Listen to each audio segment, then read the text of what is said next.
الحمد لله وكفى وسلام على عباده الذين اصطفى أما بعد فأعوذ بالله من الشيطان الرجيم بسم الله الرحمن الرحيم ألف لام ميم ذلك الكتاب لا ريب فيه هدى للمتقين الذين يؤمنون بالغيب ويقيمون الصلاة ومما رزقناهم ينفقون والذين يؤمنون بما أنزل إليك وما أنزل من قبلك وبالآخرة هم يوقنون أولئك على هدى من ربهم وأولئك هم المفلحون. وقال تعالى قل هذه سبيلي أدعو إلى الله على بصيرة أنا ومن اتبعني وسبحان الله وما أنا من المشركين. وقال تعالى ومن أحسن قولا ممن دعا إلى الله وعمل صالحا وقال إنني من المسلمين. ولا تستوي الحسنة ولا السيئة ادفع بالتي هي أحسن فإذا الذي بينك وبينه عداوة كأنه ولي حميم. وما يلقاها إلا الذين صبروا وما يلقاها إلا ذو حظ عظيم. صدق الله العظيم. محترم دوست اور بزرگوں، اللہ تعالیٰ کے ہمارے اوپر بے حساب انعامات ہیں، اس کے احسانات ہیں۔ خود اللہ تعالیٰ کا ارشاد ہے ان تعدوا نعمت اللہ لا تحصوها، کہ اگر تم ہماری نعمتوں کو شمار کرنا چاہو تو شمار نہیں کر سکتے۔ اتنے سارے اللہ تعالیٰ کے انعامات ہیں۔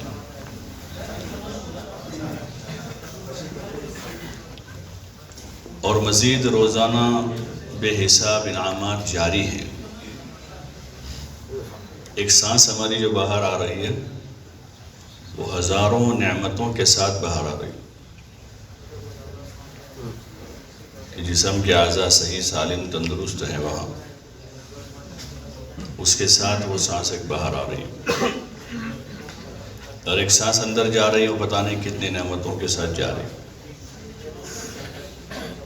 اس لیے انسان شمار کرنا چاہے نہیں کر سکتا۔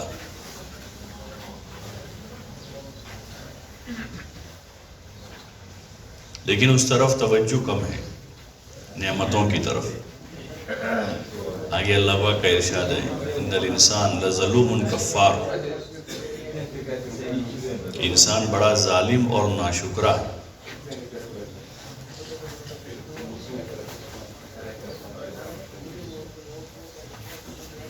توجہ اس طرف کم ہے، نعمتوں کی طرف۔ اس لیے آدمی ناشکری کے راستے پر پڑتا ہے، اور ناشکری جو ہے وہ نعمتوں کے چھین جانے کا ذریعہ ہے، نعمتیں چھین لی جاتی ہیں،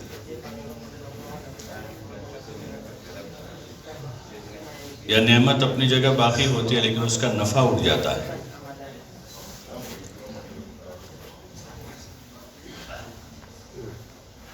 لیکن جو شکر گزار بندے ہوتے ہیں وہ ان نعمتوں پر شکر ادا کرتے ہیں اور اللہ کی یاد میں اضافہ کر دیتے ہیں، اس میں مشغول نہیں ہو جاتے،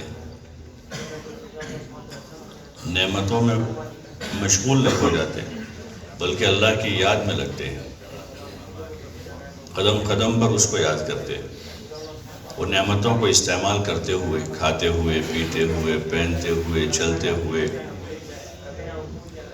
ہر وقت یاد کرتے اللہ کو کہ اس کا دیا ہوا ہے۔ یہ ایمان والوں کی علامت ہے کہ وہ شکر گزار ہوتے ہیں، اور وہ قدم قدم پر اس کو یاد کرتے ہیں۔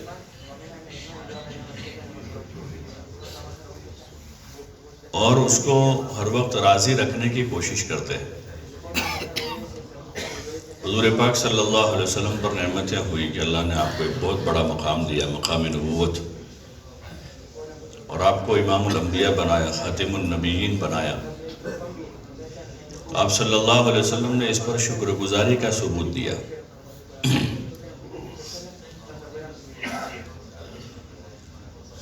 اور خوب عبادت کی اللہ کی، نمازیں پڑھی، روزے رکھے اور صدقہ خیرات کیا، اپنی ذمہ داری کو اچھی طرح سے نبھایا،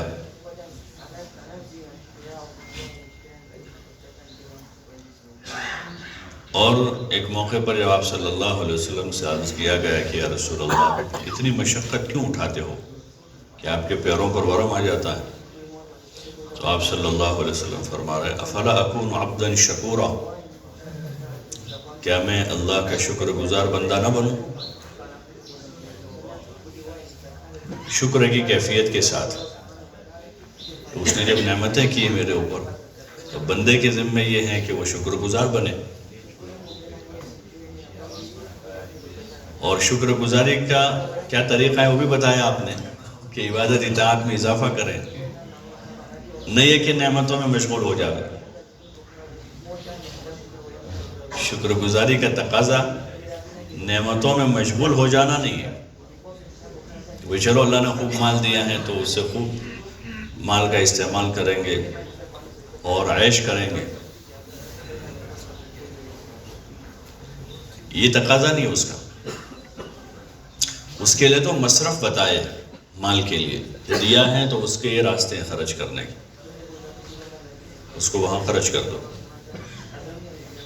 اور اس کے ذریعے سے مزید دنیا میں برکت حاصل کرو اور آخرت میں اس کا بدلہ لو۔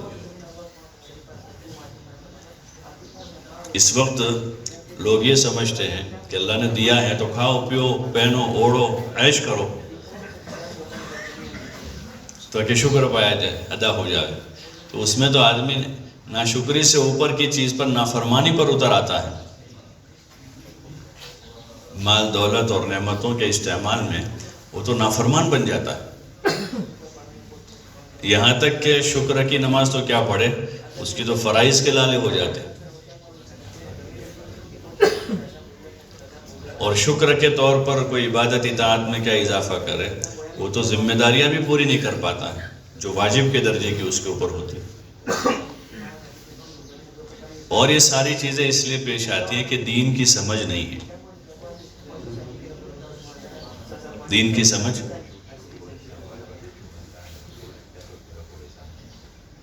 برکت وحی، فہم قرآن، دین کی سمجھ، جس سے آدمی صحیح روح سے چلتا ہے۔ ایک آدمی کو راستے کی سمجھ ہوتی ہے تو آدمی سکون کے ساتھ اطمینان سے گاڑی چلاتا ہی رہتا ہے، تذبذب میں نہیں ہوتا اور منزل کی طرف ہی جاتا ہے۔ اور ایک آدمی کو سمجھ نہیں اچھی سی کہ راستہ یہ برابر ہے کہ غلط ہے تو وہ تذبذب میں چلتا ہے، اور ایک آدمی غلط کو صحیح سمجھ کر چلتا ہے تو تیزی سے چلتا ہے لیکن منزل سے دور جاتا ہے، منزل کی طرف نہیں جاتا کہ غلط کو صحیح سمجھ کے چل رہا ہے۔ جتنا چلتا جائے گا اتنا اس کو واپس آنے کا ہے، جتنا زیادہ جائے گا کیونکہ غلط جا رہا ہے اور صحیح سمجھ کے جا رہا ہے۔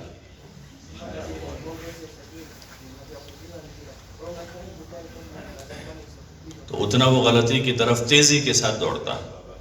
اس وقت جو انسانیت تیزی سے دوڑ رہی ہے وہ اسی طرح جا رہی ہے، چاند تک جانے کی کوشش میں ہے بہت تیزی کے ساتھ، اور کائنات میں گم ہے۔ جو مومنین کی علامت نہیں ہے، انبیاء علیہم السلام کائنات میں گم نہیں ہوئے، خالق کائنات میں گم ہوئے وہ، اور اللہ پاک نے بھی دعوت اسی کی دی کہ کائنات کے نقشوں میں غور و فکر کر کے اللہ کو پہچانے۔ کائنات کے نقشے اس لیے نہیں پھیلائے ہیں کہ انسان اس میں الجھ جائے، بلکہ ضرورت زندگی کا اس میں سامان ہے، ہوا ہے اس میں جو سب کی ضرورت ہے، پانی ہے جو سب کی ضرورت ہے، زمین ہے جو سب کی ضرورت ہے، اور پھر زمین سے نکلنے والے پھل اور پیداوار ہیں جو انسانوں کی ضرورت ہے، اور زمین سے نکلنے والے مختلف معدنیات سے جو نکلنا ہے لوہا تانبا سونا چاندی، وہ ضرورت زندگی کا سامان، وہ گزارے کا سامان، وہ گزارے کا، اس کو اللہ پاک نے گزارے کے لیے کہا ہے کہ گزارے کے لیے. اس کی ان ساری چیزوں کی حیثیت جو ہے وہ ٹیشو پیپر جیسی ہے. کیسی ہے؟ ٹیشو پیپر جیسی. آدمی جیب میں رکھتا ہے اس کو، آدمی جیب میں بھی رکھتا ہے، لیکن وہ گزارے کہ جب اس کا استعمال ہوگا تو کیا کرے گا اس کو؟ کہ وہ ڈسٹ بن میں چلا جائے گا، استعمال ہو گیا. یہ ساری چیزیں گزارے کی ہیں اور انسانوں کے لیے بنائی. ان الدنیا خلقت لکم، دنیا تمہارے لیے بنائی ہے. اس کے ساز و سامان سے آدمی فائدہ اٹھائے گا، درختوں سے بھی، زمین سے بھی، آسمان سے بھی، اور چاند سورج سے بھی، پہاڑوں سے، دریاؤں سے. جتنے قسم کے جانور ہیں ان جانوروں سے بھی انسان فائدہ اٹھائے گا. جس نوعیت کا فائدہ اس سے حاصل کر سکتا ہے اس کو حلال کر دیا. جس کا دودھ استعمال ہو سکتا ہے دودھ حلال کر دیا. جن جانوروں کا گوشت استعمال کر سکتا ہے تو اس کو ذبح کرنا حلال قرار دیا اس کو، کہ ذبح کے ساتھ وہ حلال ہے، اس کا گوشت استعمال کرے. لیکن یہ جانور الجھ جانے کے لیے نہیں ہے کہ آدمی نے کتے بلے پالے ہیں اور اسی میں الجھا ہوا ہے. کہ گھر میں آدمی نے کتے پالے ہیں، بلے پالے ہیں اور اچھا خاصا وقت ان کو دے رہا ہے. وہ یہ سمجھداری تھوڑی ہے، یہ سمجھداری ہے، یہ تو ناسمجھی ہے. کہ جس کو اشرف بنایا تھا اور اس کی زندگی کا لمحہ لمحہ عبادت کے لیے بنایا تھا، مقصد حیات عبادت قرار دیا ہے، اب وہ کائنات کی شکلوں میں الجھ رہا ہے اور شوق کے طور پر جانور پال کر آدمی ان کے ساتھ مشغول ہے. کوئی طوطے میں مشغول ہو گیا، کوئی بلے میں مشغول ہو گیا ہے. مسلمان ہیں تو کتے کم پالتے ہیں، ہم دیندار مسلمان ہوتے ہوئے.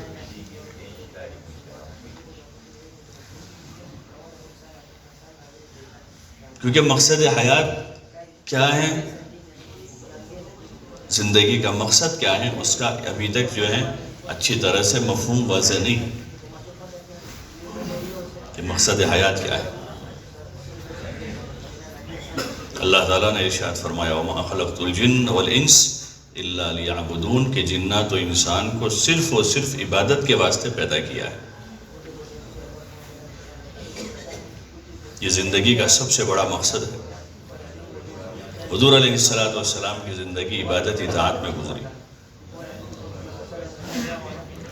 نبوت سے پہلے آپ صلی اللہ علیہ وسلم کا جو وقت گزرا ہے، آپ غار حرا میں تشریف لے جاتے تھے اور وہاں تنہائی میں عبادت کرتے تھے، اور جب بندوں کے درمیان میں آتے تھے تو لوگوں کی خدمت کرتے تھے.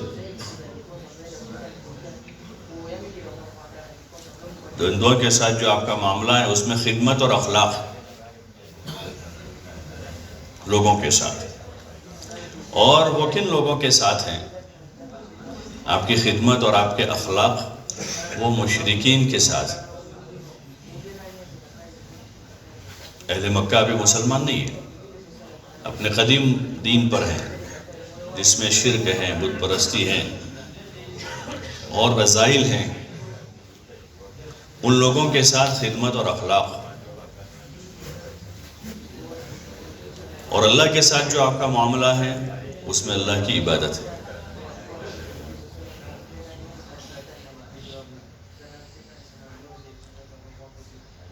اور نبوت کے بعد بھی آپ کی عبادت کم نہیں ہوئی.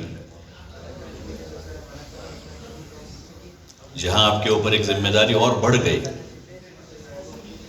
ذمہ داریاں بڑھائی گئی کہ آپ پر قرآن نازل ہوا تو اس کی تعلیم و تعلم کی ذمہ داری آئی، اور مزید لوگوں کو دین کی طرف متوجہ کرنے کی دعوت کی ذمہ داری آئی. تو ذمہ داری بڑھی تو آپ نے پیچھے کے کام کم نہیں کیے، بلکہ ان کاموں کے ساتھ مزید آپ نے جو اللہ کی طرف سے نازل ہوا کلام ہے اس کلام کو اخذ کرتے ہوئے لیتے ہوئے اس کو دوسروں تک پہنچانے کی ذمہ داری کو مزید آپ نے اختیار کیا، اور مقصد میں اپنی زندگی لگا دی، یہاں تک کہ آپ نے اپنی ضرورتوں کو بھی کم کر دیا۔ جو بنیادی ضرورتیں ہیں جس کے پورا کرنے کا حکم دیا گیا، کھانا پینا، راحت اور آرام، مکان، نکاح، جو بنیادی ضرورتیں انسان کی کہلاتی ہیں، جس کے پورا کرنے کا حکم ہے، تو ان ضرورتوں میں بھی آپ نے کمی کر دی۔ ضروریات زندگی میں آپ نے اپنا زیادہ جان مال نہیں لگایا۔ یہ سب سے زیادہ سمجھداری کی بات ہے، سب سے زیادہ سمجھداری کی بات یہ ہے۔ عقل مند آدمی وہی ہے کہ جو مقصد پر جان مال صلاحیتوں کو لگا دے اور اس میں کمال پیدا کر لے۔ مقصد حیات جو ہے عبادت و اطاعت ہے، تو آدمی اپنی جان مال وقت صلاحیت کو عبادت اطاعت پر لگا کر اس میں کمال پیدا کرے، اچھی نماز پڑھ کے، اچھا روزہ رکھ کر، اور جتنی جگہوں پر اطاعت مطلوب ہے اس میں عبادت ایک شعبہ ہے، نماز، روزہ، زکوٰۃ، حج، صدقہ، خیرات، جو کچھ جتنی عبادتوں کی قسمیں ہیں، ایسے زندگی کے دیگر شعبوں میں بھی اپنی معاشرت میں، اپنے اخلاق میں، معاملات میں، ان ساری چیزوں میں حسن پیدا کرنا یہ بندے کے ذمے ہے۔ خالی کر لینا نہیں بلکہ اس کو اچھا سے اچھا کرنا۔ جیسے اس زمانے میں چیزوں کو سنوارنے کا اور ہر چیز میں حسن پیدا کرنے کا ماحول ہے، تو لوگ ٹوائلٹ کو بھی خوبصورت بناتے ہیں۔ ارے بناتے نہیں بناتے؟ بولو نا بھائی۔ حالانکہ 30-40 سال پہلے جو ہے ٹوائلٹ ہی نہیں تھا پورا۔ ارے ٹوائلٹ تھا، ایک ضرورت تھی لوگوں کی، کہیں بھی پوری کر لیتے تھے۔ جنگل میں چلے جاتے تھے، جنگل قریب نہیں ہے تو ایسی کوئی جگہ ہوتی تھی ہر بستی میں تھوڑی پردے والی، وہاں جا کر لوگ صبح صبح جلدی جا کر حاجت پوری کر کے آ جاتے تھے۔ وہی تھا۔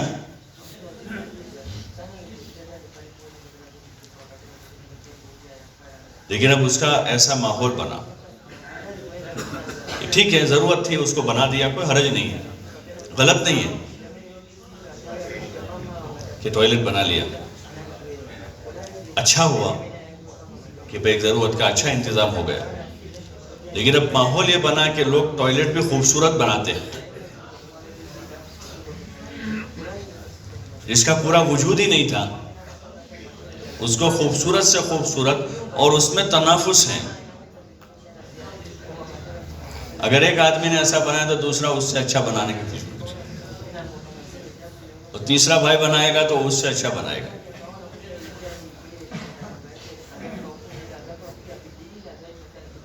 اس کے نقشے بنتے ہیں، اس کی انٹیریئر ڈیزائن بن رہی ہے ٹوائلٹ کی۔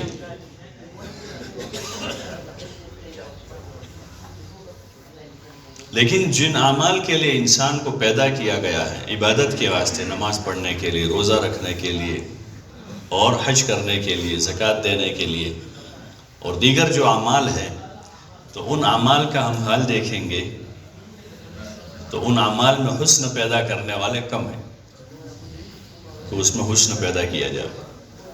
تبلیغ کے اس کام کا بنیادی مقصد یہی ہے، ایمان و عمل کی درستگی ہو۔ وہیں سے شروعات ہے یہاں کہ ایمان میں کمال پیدا ہو، پہلا ہی نمبر ہے نا ایمان۔ اور دعوت دیتے ہیں کہ جو حضور صلی اللہ علیہ وسلم اور صحابہ جیسا ایمان بنا، جو کامل مکمل ہے، جس کی تصدیق اللہ نے کی اور حکم دیا کہ ایسا ایمان لاؤ جیسا یہ لائے، ایسا ایمان لاؤ کہ ہر حال میں آدمی ثابت قدم رہے اپنے ایمان پر، ہر حال اچھا ہو یا برا ہو، گھبراوے نہیں، برے حال سے گھبرا نہ جاوے اور اچھے حال میں اتراوے نہیں، ثابت قدم رہے دین پر۔ وہ ایمان مضبوط ہوگا تبھی یہ ہوگا، ورنہ حال آئے گا تو گھبرا جائے گا، اور حال سازگار ہو جائے گا تو اترائے گا۔ ان الانسان خلق ہلوعا، اللہ پاک نے بنایا ہے تو کمزوریاں بھی بتائی ہیں کہ یہ کمزوریاں ہیں۔ کمپنی بتائے نا بھائی یہ ٹیبلٹ بنائی ہے کسی کمپنی نے، بتا دے کہ اتنی گرمی میں اگر اس کو رکھو گے تو اس کا اثر ختم، اس کو فریز میں رکھو، یہ اس کی کمزوری ہے کہ اس کو ٹھنڈک میں رکھنا چاہیے۔ ایسے اللہ تعالیٰ نے انسان کی کمزوری بتائی ہے، ان الانسان خلق ہلوعا، کہ انسان جو ہے بڑا جلد باز ہے، ایسا ہی پیدا کیا گیا ہے۔ اذا مسہ الشر جزوعا، کہ ذرا سے تکلیف پہنچے جزا فضا شروع کر دے۔ مہینے کے 29 دن تندرست رہا، کسی کو نہیں کہا کہ اللہ کا بہت شکر ہے، بہت اچھا ہوں، تندرست ہوں، بہت، ایک دن بیمار ہو جائے گا تو شور مچائے گا، بیوی کو، بچوں کو، اور ہنگامہ کر کے رکھ دے گا گھر میں، میرے سر میں درد ہے، میرے سر میں درد ہے، میرے سر میں درد ہے۔ خلق ہلوعا اذا مسہ الشر جزوعا واذا مسہ الخیر منوعا، اور جب اس کو کوئی خیر پہنچتی ہے تو یہ اترانے لگتا ہے، جب خیر پہنچتی ہے اللہ پاک حالات اچھے کر دیتے ہیں تو پھر اترانا شروع کر دیتا ہے۔ الا المصلین، لیکن جو نمازی ہیں، پکے ایمان والے ہیں، وہ ایسے نہیں ہوتے، یعنی جنہوں نے محنت کی ہے۔ وہ مطلق انسان کی یہ چیز ہے، یہ اس کی خامی ہے، لیکن جس نے محنت کر کے اپنے آپ کمال پیدا کیا ہے اور اچھی نماز پڑھنے والا ہے، وہ ایسا نہیں کرتا ہے کہ وہ بیلنس میں رہتا ہے، حالات سے گھبراتا نہیں ہے اور سازگار حالات میں اتراتا نہیں ہے، بلکہ شکر گزار بنتا ہے اور ناسازگار حالات میں صبر کرتا ہے۔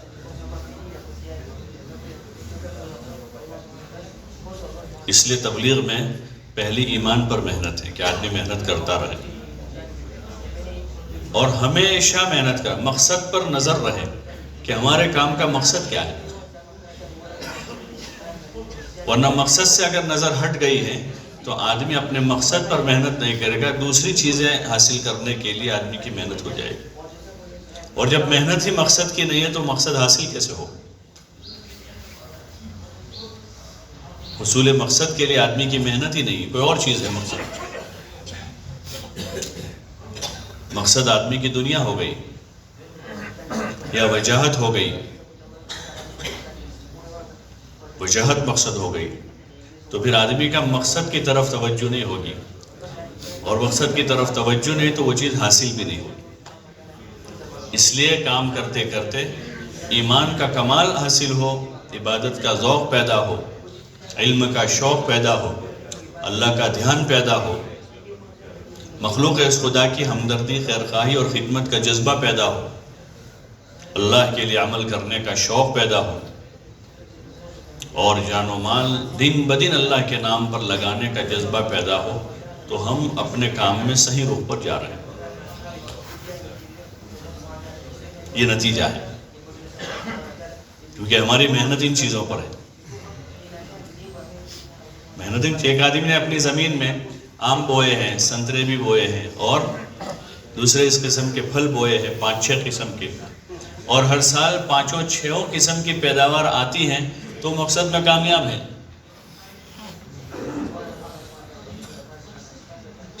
لیکن سال کے آخر میں جب نکالتے ہیں تو اندر سے پیداوار ان پھلوں کی نہیں آ رہی، درخت لگے ہوئے لیکن پھلوں کی پیداوار نہیں آ رہی، تو پھر یہ کسان اپنے مقصد میں کامیاب ہے؟ یہ اپنے مقصد میں کامیاب نہیں ہے کہ پیداوار نہیں ہو رہی، بلکہ وہ جو پانی ڈالتا ہے نا اس کھیت کو، وہ پانی پی کر اس میں کانٹے دار درخت اگ رہے ہیں،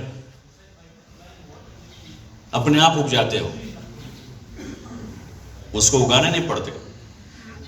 اس کھیت میں وہ جو پانی ڈال رہا ہے، کھاد ڈال رہا ہے، تو یہ جو اس نے بوئے ہوئے جو پھلدار درخت تھے، اس پر پھل آنے کے بجائے وہ جو کانٹے دار درخت ہیں وہ پروان چڑھ رہے ہیں، اور وہ اتنے پروان چڑھ رہے ہیں کہ یہ پھلدار درخت بھی اس کے اندر چھپ گئے ہیں،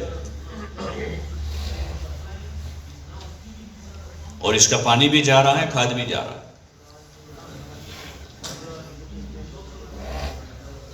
آج کا پانی بھی استعمال ہو رہا ہے، کھاد بھی استعمال ہو رہا ہے، اس کا وقت بھی جا رہا ہے۔ اس لیے اس کسان کو اپنے مقصد کی طرف نظر کرنے کی ضرورت ہوگی، اور ان کانٹے دار درختوں کو اس کو محنت کر کے صاف کرنا پڑے گی، جان مال لگا کر، اور پھلدار درختوں میں درخت پھل آوے اس کی تدبیریں کرنی پڑے گی، کیا وجہ ہے، اس کو پوچھنا پڑے گا ماہرین سے کہ ان درختوں میں پھل کیوں نہیں آ رہا، وہ پوچھے گا، اور پھر ان کے مشورے کے مطابق وہ پھر کام کرے گا تاکہ ان پر پھل آنا شروع ہو جائے۔ ہمارے اس کام میں جو یہ 6 نمبر ہیں، وہ 6 نمبر زندگی میں لانے کے لیے کہ زندگی میں یہ 6 نمبر آ جائے۔ اس میں پہلی چیز جو ہے، کسی بھی چیز میں اضافے کے لیے شکر ہے، کہ ہم اس پر شکر گزار بنیں۔ ان شکرتم لازیدنکم، اللہ کی طرف سے ملی ہوئی جو دینی نعمتیں ہیں، ایمان ہیں اور اعمال ہیں اور دین کی محنت اور دعوت کا ایک کام ہے، اس پر شکر گزار بنیں کہ اللہ کا بہت شکر ہے،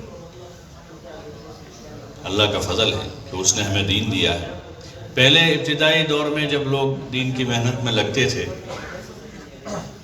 اور احساس ہوتا تھا تو دیکھتے تھے کہ وہ اپنی نعمت دین پر بہت زیادہ شکر کرتے تھے، بار بار کہتے ہیں کہ اللہ کا بڑا کرم، اللہ کا بہت احسان ہے کہ اللہ نے مسلمان بنایا، اللہ کا فضل ہے کہ اللہ 5 وقت نماز پڑھوا رہا۔ محنت پر لگنے پر بھی وہ شکر کرتے تھے، حالانکہ حالات ہوتے تھے ان کے اوپر، ان کے نماز پڑھنے پر اور ان کے کام میں لگنے پر حالات آتے تھے۔ اس وقت تو اگر کوئی آدمی نماز پڑھتا ہے تو والدین خوش ہوتے ہیں کہ ہمارا جوان بیٹا نمازی ہے، عموماً جوان بیٹا اگر دیندار ہوتا ہے تو ماں باپ خوش ہوتے ہیں کہ بہت اچھا بیٹا ہمارا ہے۔ اس وقت یہ تھا کہ اگر نمازی بن جائے تو ماں باپ کو پریشانی رہتی تھی کہ یہ تو ہر وقت مسجد میں رہتا ہے، اگر داڑھی رکھ لے تو مسئلہ ہو جاتا تھا۔ لیکن وہ شکر کرتے ہوئے، ان حالات کو جھیلتے ہوئے دین پر ثابت قدم رہتا اور شکر کرتا تھا کہ اللہ کا شکر ہے۔ بزرگوں کے پاس جاتا تھا دعا کر کے، حضرت میرے لیے دعا کرنا، گھر میں تھوڑے حالات، کیا حالات ہے کہ گھر والے پسند نہیں کرتے میں نماز پڑھتا ہوں، آپ میرے لیے دعا کرنا، اللہ مجھے استقامت دے دے۔ دعوت کے کام میں آدمی لگتا تھا، گھر والے پسند نہیں کرتے تھے، بستی والے پسند نہیں کرتے تھے، محلے والے پسند نہیں کرتے تھے، لیکن آدمی جو ہے شکر کی کیفیت کے ساتھ وہ سمجھتا تھا کہ یہ میرے پاس بڑی نعمت ہے، اور یہ سارے حالات کا مقابلہ کرتا تھا اکیلا، پھر اللہ کی مدد ساتھ ہو جاتی تھی، اللہ پاک دل جمعی عطا فرماتا، تو پھر وہ آدمی چل پڑتا تھا، اللہ چلاتا تھا، اور وہی ایک آدمی پوری بستی کے لیے، بعض جگہ پورے ضلع کے لیے، پورے صوبے کے لیے، ملک کے لیے وہ ہدایت کا ذریعہ بن جاتا تھا۔ اس لیے ضرورت اس کی ہے کہ ہم تھوڑا سا محاسبہ کریں کہ ان نعمتوں پر ہماری طرف سے شکر پایا جا رہا ہے یا ناشکری ہے۔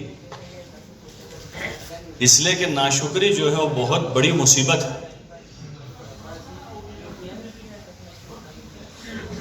وَلَئِن كَفَرْتُمْ ان عذابی لشدید، اور عذاب جو ہے عذاب مختلف راستوں سے آتا ہے، صرف یہ نہیں کہ زمین ہلا دی گئی، آسمان سے پتھر برسا دیے گئے، یا تو پانی کا طوفان آ گیا، عذاب آ گیا، پورا ہو گیا، وہ بھی قسمیں ہیں عذاب کی، وہ بھی قسمیں ہیں.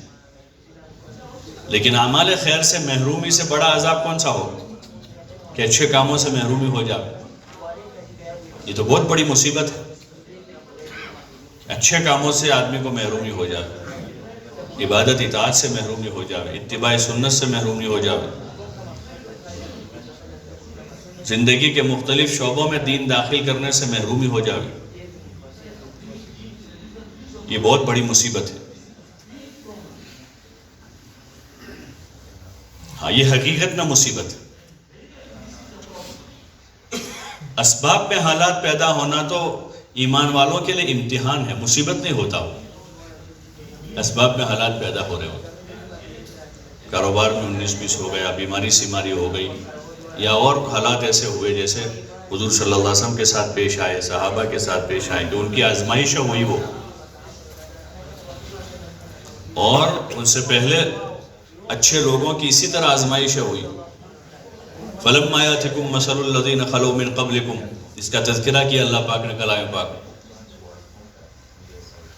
مَسَّتْهُمُ الْبَأْسَاءُ وَالضَّرَّاءُ وَزُلْزِلُوا،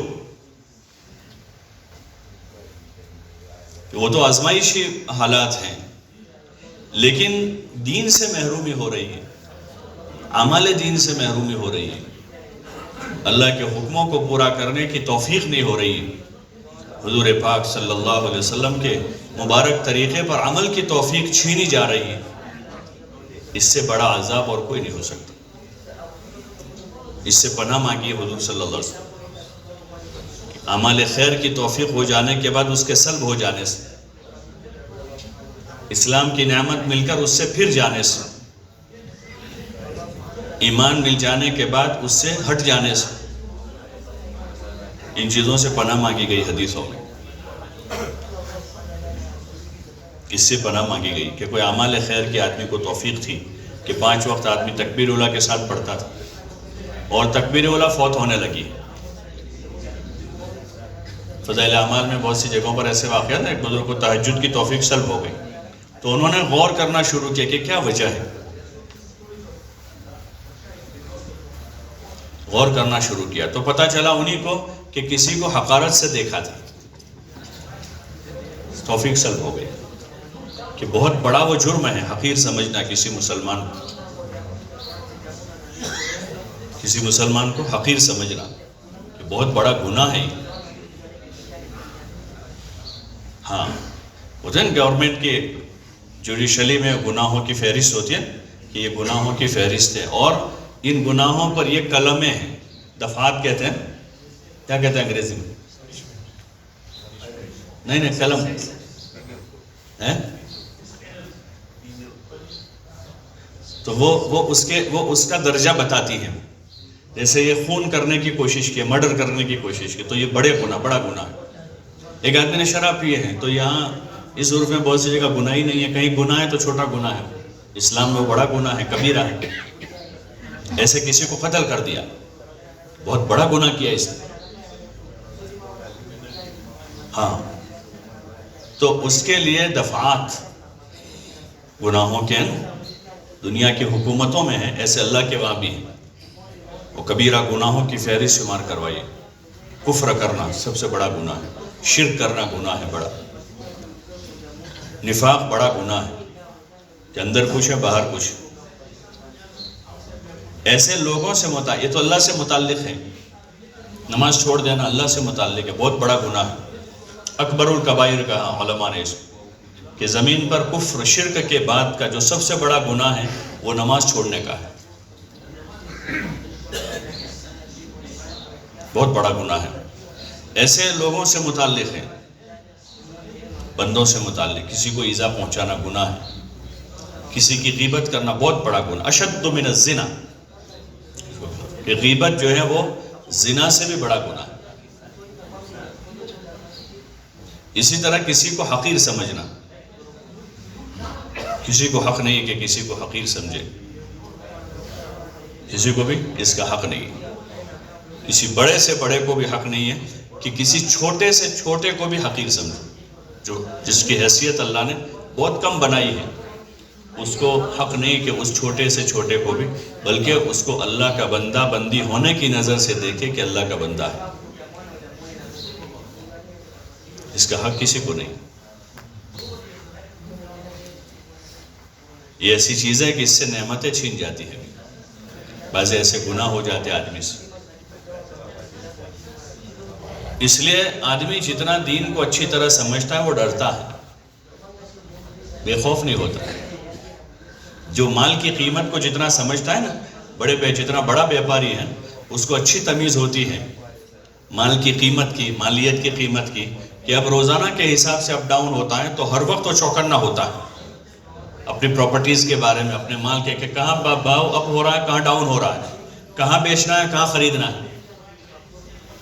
وہ اس کی تمیز کرتا ہے، تب تو وہ اپنے کاروبار میں کامیاب ہوگا۔ ورنہ اس کی تمیز نہیں آدمی کو، تو جہاں کم ہونا تھا وہ اس نے رہنا دیا، اور جہاں بڑھنا تھا وہ بیچ دیا،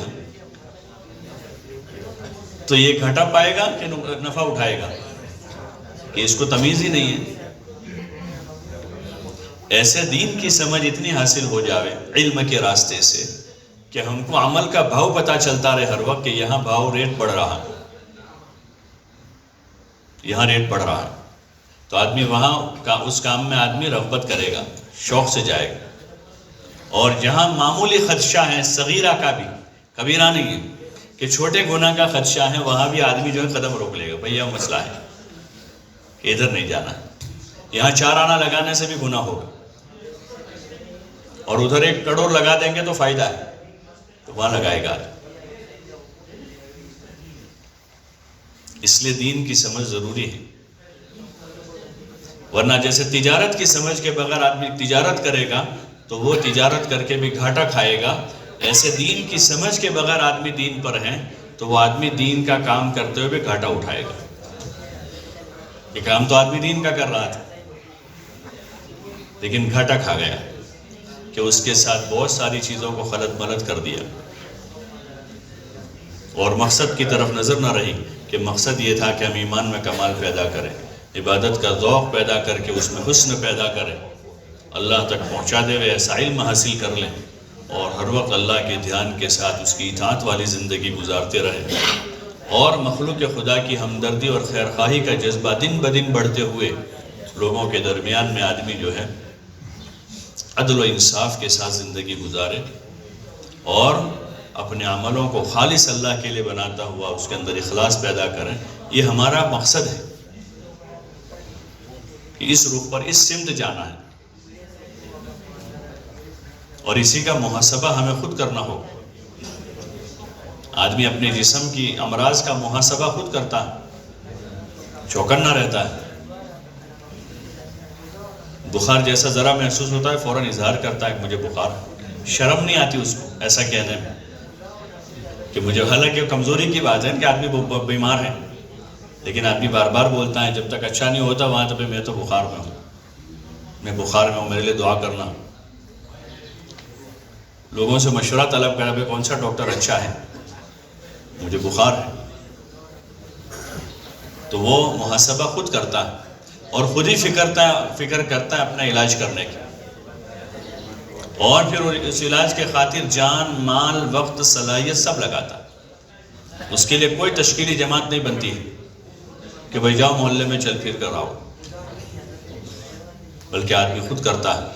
ایسے اپنے دین کا جو ذوق ہے، ایمان میں، اعمال میں، اخلاق میں، اخلاص میں، فکر آخرت میں، دین کی سمجھ حاصل کرنے میں جتنا ذوق ہے، اس کا محاسبہ ہم خود کریں۔ اس کام کے ذریعے سے اس کا احساس پیدا ہو جاتا ہے۔ اگر آدمی صحیح معنوں میں کام کرتا ہے تو آدمی کو دن بدن اپنی جہالت کا احساس ہوتا ہے، اور کام صحیح نہیں ہوتا تو آدمی 1 2 4 مہینے لگا کر جری ہو جاتا ہے۔ کیسا ہو جاتا ہے؟ جری ہو جاتا ہے، جری، کہ ہر ایک کے سامنے آدمی آتا ہے اور کچھ بھی بول دیتا ہے، تو یہ آدمی کے لیے اچھی علامت نہیں ہے، بلکہ تو دن بدن اپنی بے دینی کا اندر سے احساس پیدا ہو، کہ میرے پاس کامل دین نہیں ہے، میری نماز ابھی بھی اچھی نہیں بنی ہے، ایمان میں ابھی ضعف ہے، آدمی ڈرتا ہے۔ وہ ان کا قول ابن ابی ملیکہ کا قول نقل کیا نا حضرت شیخ رحمۃ اللہ علیہ کہ میں 35 یا 40 صحابہ سے ملا، 35 یا 40 صحابہ سے میری ملاقات ہوئی اور سب کو اپنے ایمان کے بارے میں فکر مند پایا، اس بارے میں فکر مند تھی۔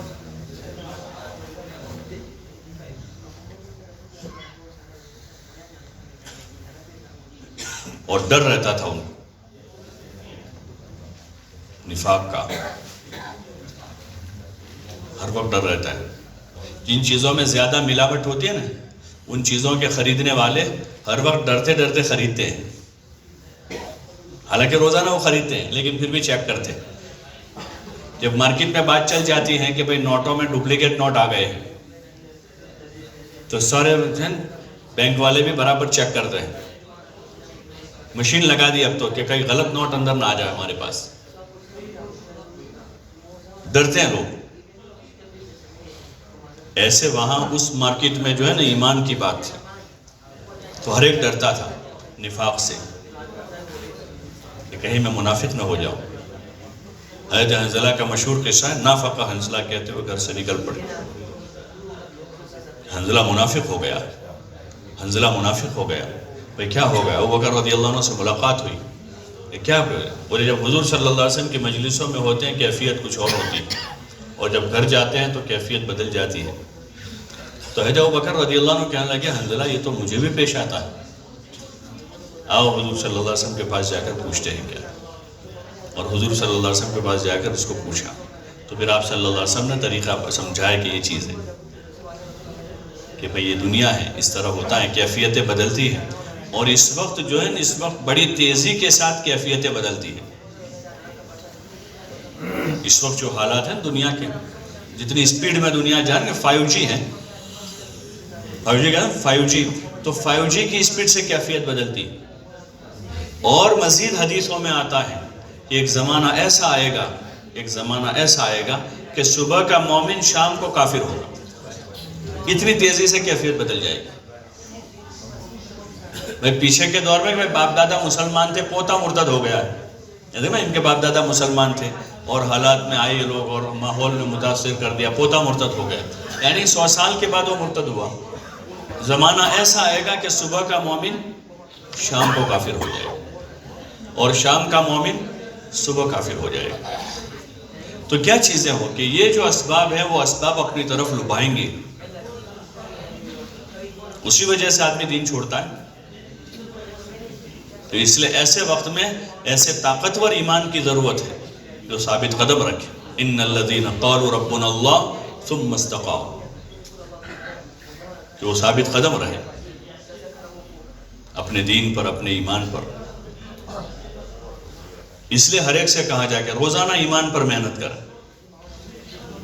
ہماری محنت صرف دوسروں کو چلے 4 مہینے تیار کرنے کے لیے نہیں ہے، اس لیے عموماً یہ بات آتی ہے کوئی ملتا نہیں، ہم جاتے ہیں تو ملاقاتوں میں، گشتوں میں کوئی آتا نہیں ہے، یعنی ذہن میں جو رخ ہے کام کا وہ یہ کہ ہم ان کو سمجھانے جا رہے ہیں، جو دوسرا پہلو ہے ہمارے کام کا کہ ملاقاتیں نہیں ہوتی ہیں، لوگ سنتے نہیں ہیں، لوگ آتے نہیں ہیں، وہ دوسرا پہلو ہے۔ ہمارے کام کا جو پہلا پہلو ہے وہ اپنے اوپر محنت ہے، ایمان کے بول بول کے خود ہمیں ایمان پر ثابت قدم ہونا ہے، عبادت اور اعمال کے فضائل بول کر اپنے دل کے اندر عبادت اور اعمال سے زندگی بننے کا یقین پیدا کرنا مطلوب ہے۔ جیسے تاجر آدمی کا پہلا مقصد اپنا نفع ہے، پہلا مقصد اپنا نفع ہے، لیکن وہ ظاہر لوگوں کے سامنے ایسا کرتا ہے کہ ہم نے تو آپ کے فائدے کے لیے دکان کھولی ہے، وہی بتاتا ہے، جتنی ایڈورٹائز ہیں اس میں کوئی ایسا لکھتا ہے کہ مجھے اتنا فائدہ ہوگا، وہ تو دوسروں کا ہی فائدہ بتاتا ہے کہ آپ ہماری یہ چیز لے جاؤ گے تو آپ کو یہ فائدہ ہوگا اور آپ کو اتنے فیصد کم میں ملے گا اور آپ کو ایسی کوالٹی ملے گی، ان کو سب بتاتا ہے، لیکن اس کا اصل مقصد کیا ہے؟ اپنا خود کا فائدہ ہے۔ تو اس لیے گاہک نہیں آتے تو گاہک بنانے جاتا ہے، گاہک بنانے، کیونکہ فائدہ اس کا ہے۔ اصل دعوت جو ہے ہمارے اپنے لیے، جو اس کا اصل مقصد ہے کہ ہمارے اندر یقین پیدا ہو. یقین کی قوت جو سب سے بڑا سرمایہ ہے، اسی یقین کی قوت سے آدمی سارے عمل کرتا ہے. عبادت کرے گا، اعمال کرے گا، اخلاق بنائے گا، کہ اندر یقین کی قوت پیدا ہوئی کہ اعمال سے زندگی بنے گی. اس لیے ضرورت ہے کہ ہم اپنے کام کی بھی اور اپنے دین کی بھی سمجھ حاصل کریں. جب سمجھ حاصل کر کے کریں گے تو پھر ہم کسی حال میں کام چھوڑ نہیں سکتے، کسی حال میں نہیں چھوڑیں گے. آدمی فقیر ہو جائے گا تب بھی کام نہیں چھوڑے. صحابہ کے فقیروں نے بھی کام نہیں چھوڑا، چولہے بجھ گئے گھر کے لیکن کام نہیں چھوڑا، دین نہیں چھوڑا. انہوں فاقے کرنے پڑے، پیٹ پر پتھر باندھنے پڑے. واقعات ہیں فضائل اعمال میں بھی حضرت شیخ نے حکایت صحابہ میں سب ان کے قصے لکھے کہ پیٹ پر پتھر باندھنا پڑا خندق میں، اور تبوک میں چیتھڑے باندھنے پڑے پیروں میں، اور عام حالات میں مدینے میں فاقے کرنے پڑے. اصحاب صفہ کے واقعات ہیں کہ دین سیکھنے کے خاطر انہوں نے کتنی مشقت اٹھائی کہ پیٹ پر پتھر باندھنے پڑے، اور اتنے فاقے آئے کہ نماز، فرض نماز کے لیے کھڑے ہونے کی سکت نہیں ہوتی، کیونکہ 2-3 دن فاقہ ہو جاتا تھا. 2 دن کا، 3 دن کا فاقہ ہوتا. ہمارا ابھی آج روزہ رکھا ہوگا بہت سو نے، اللہ قبول فرمائے. خالی ایک ہی وقت گزرے گا دوپہر کا، تو شام کو، حالانکہ سردی کا دن ہے، ٹھنڈا دن ہے، پھر بھی جو ہے شام کو غروب سے پہلے تھوڑا ایسا لگتا ہے کہ ابھی کوئی بات نہ کرے، کسی سے ہم بات نہ کرے، کوئی ہم سے نہ کرے. ہوتا نہیں ہوتا ایسا؟ اب ایک ہی وقت ہوتا ہے کہ سحری تو کھائی ہے، بیچ میں ایک ہی وقت گزرا ہے. وہ 2-3 دن فاقے ہو جاتے تھے. ابو ہریرہ رضی اللہ عنہ فرماتے ہیں کہ ہماری مسجد میں نمازیوں کی صفیں گر جاتی تھی، اور وہ گرنے کی وجہ سوائے بھوک کی اور کوئی نہیں تھی. مجھے سمجھ میں آ گیا تھا، اسلام سمجھ میں آ گیا. مکہ میں جو 13 سال گزارے ہیں سابقین نے، جنہوں نے اسلام میں سبقت کی، ان لوگوں نے، وہ بڑے مشقت کے گزرے ہیں، بڑے مشقت کے سال گزرے. خود حضور پاک صلی اللہ علیہ وسلم جب آل یاسر کے وہاں سے گزرتے تھے، ان کے گھر کے قریب سے، اور ان کے حالات، ان کی تکلیفوں کو دیکھتے تھے، تو آپ کی آنکھوں میں آنسو آ جاتے تھے. آپ علیہ السلام ان کو تسلی دیتے تھے، صبرن یا آل یاسر، صبرن یا آل یاسر ان موعدکم الجنہ، کہ آل یاسر صبر کر لو، میرا جو تم سے وعدہ ہے وہ جنت کا ہے، صبر کرو. خود حضور صلی اللہ علیہ وسلم اور آپ کے گھرانے پر جو حالات آئے، اور وہ 3 سال شیب ابی طالب میں قید رہے، پورا بنو ہاشم آپ کے ساتھ ہے. بات سمجھ میں آ گئی. حضرت خدیجہ رضی اللہ عنہ کو سمجھ میں آ گئی تھی بات، ورنہ ان کی تو زندگی بہت اچھی تھی، مال دولت اللہ نے دیا تھا، شہرت اور عزت دی تھی، لیکن بات سمجھ میں آ گئی تھی. یہ جو ہماری محنت ہے کہ ہم کو بات سمجھ میں آ جائے. جس دن سمجھ میں آ گئی، جس دن سمجھ میں آ گئی، اس دن سے کام شروع ہوگا ہمارا. ابھی تو تشکیل والوں کو آنا پڑتا ہے، بار بار سمجھانا پڑتا ہے کہ بھائی وقت ہو گیا آپ کا، اعمال کے لیے سمجھانا پڑتا ہے. ان میں سے بہت سے وہ ہوں گے جن کو ماں باپ بہت سی مرتبہ ترغیب دیتے ہوں کہ بھائی جماعت سے نماز پڑھو. کسی کے دادا سمجھاتے ہوں گے کہ بھائی تم جماعت میں بھی جاتے ہو، ذرا جماعت سے نماز پڑھ لیا کرو. کسی کے دوست سمجھاتے ہوں گے کہ بھائی تم جماعت کا کام کرتے ہو، ذرا ایسا مت بولو. ایسا کرنا پڑتا ہے نا ایک دوسروں. کسی کا پارٹنر سمجھاتا ہوگا کہ بھائی تم کرتے پائجامے میں ہو، ایسا مت کرو، کیونکہ ابھی تک سمجھ میں آیا نہیں ہے، اس لیے سارا کرنا پڑتا ہے. جس دن سمجھ میں آ جائے گا اس دن اپنے آپ سب ہوگا. جس دن سمجھ میں آ گئے کہ دین یہ چیز ہے، پھر آدمی دین کے خاطر بڑی سے بڑی قربانی دے دے گا. پھر اعمال میں کمی نہیں آئے گی. پھر نماز نہیں چھوٹ سکتی، نماز نہیں چھوٹ سکتی. اور اگر چھوٹ گئی تو پھر اس نماز پر ایسا غم ہوگا جو غم کے واقعات حضرت شیخ نے لکھے ہیں فضائل میں، فضائل نماز میں، کہ ایک تکبیر اولیٰ فوت ہو گئی. وہ کسی بزرگ کا قصہ لکھا ہے کہ ان کی نماز فوت ہو، ان کو بڑا افسوس ہو رہا تھا، اور کہنے لگے اگر میرا بیٹا مر جاتا تو آدھا بلخ میری تعزیت کرتا، لیکن لوگوں کے نظر میں نماز کی کوئی اہمیت ہی نہیں ہے، کہ کوئی میری تعزیت بھی نہیں کرتا ہے. اتنا بڑا میرا نقصان ہوا. ہوتا ہے بھائی کسی کا خبر آئے کہ ان کا تجارتی مال جو تھا فلاں جگہ وہ ضبط ہو گیا ہے اور 2-4 لاکھ روپے کا نقصان ہوا ہے، تو لوگ تعزیت کرتے ہیں.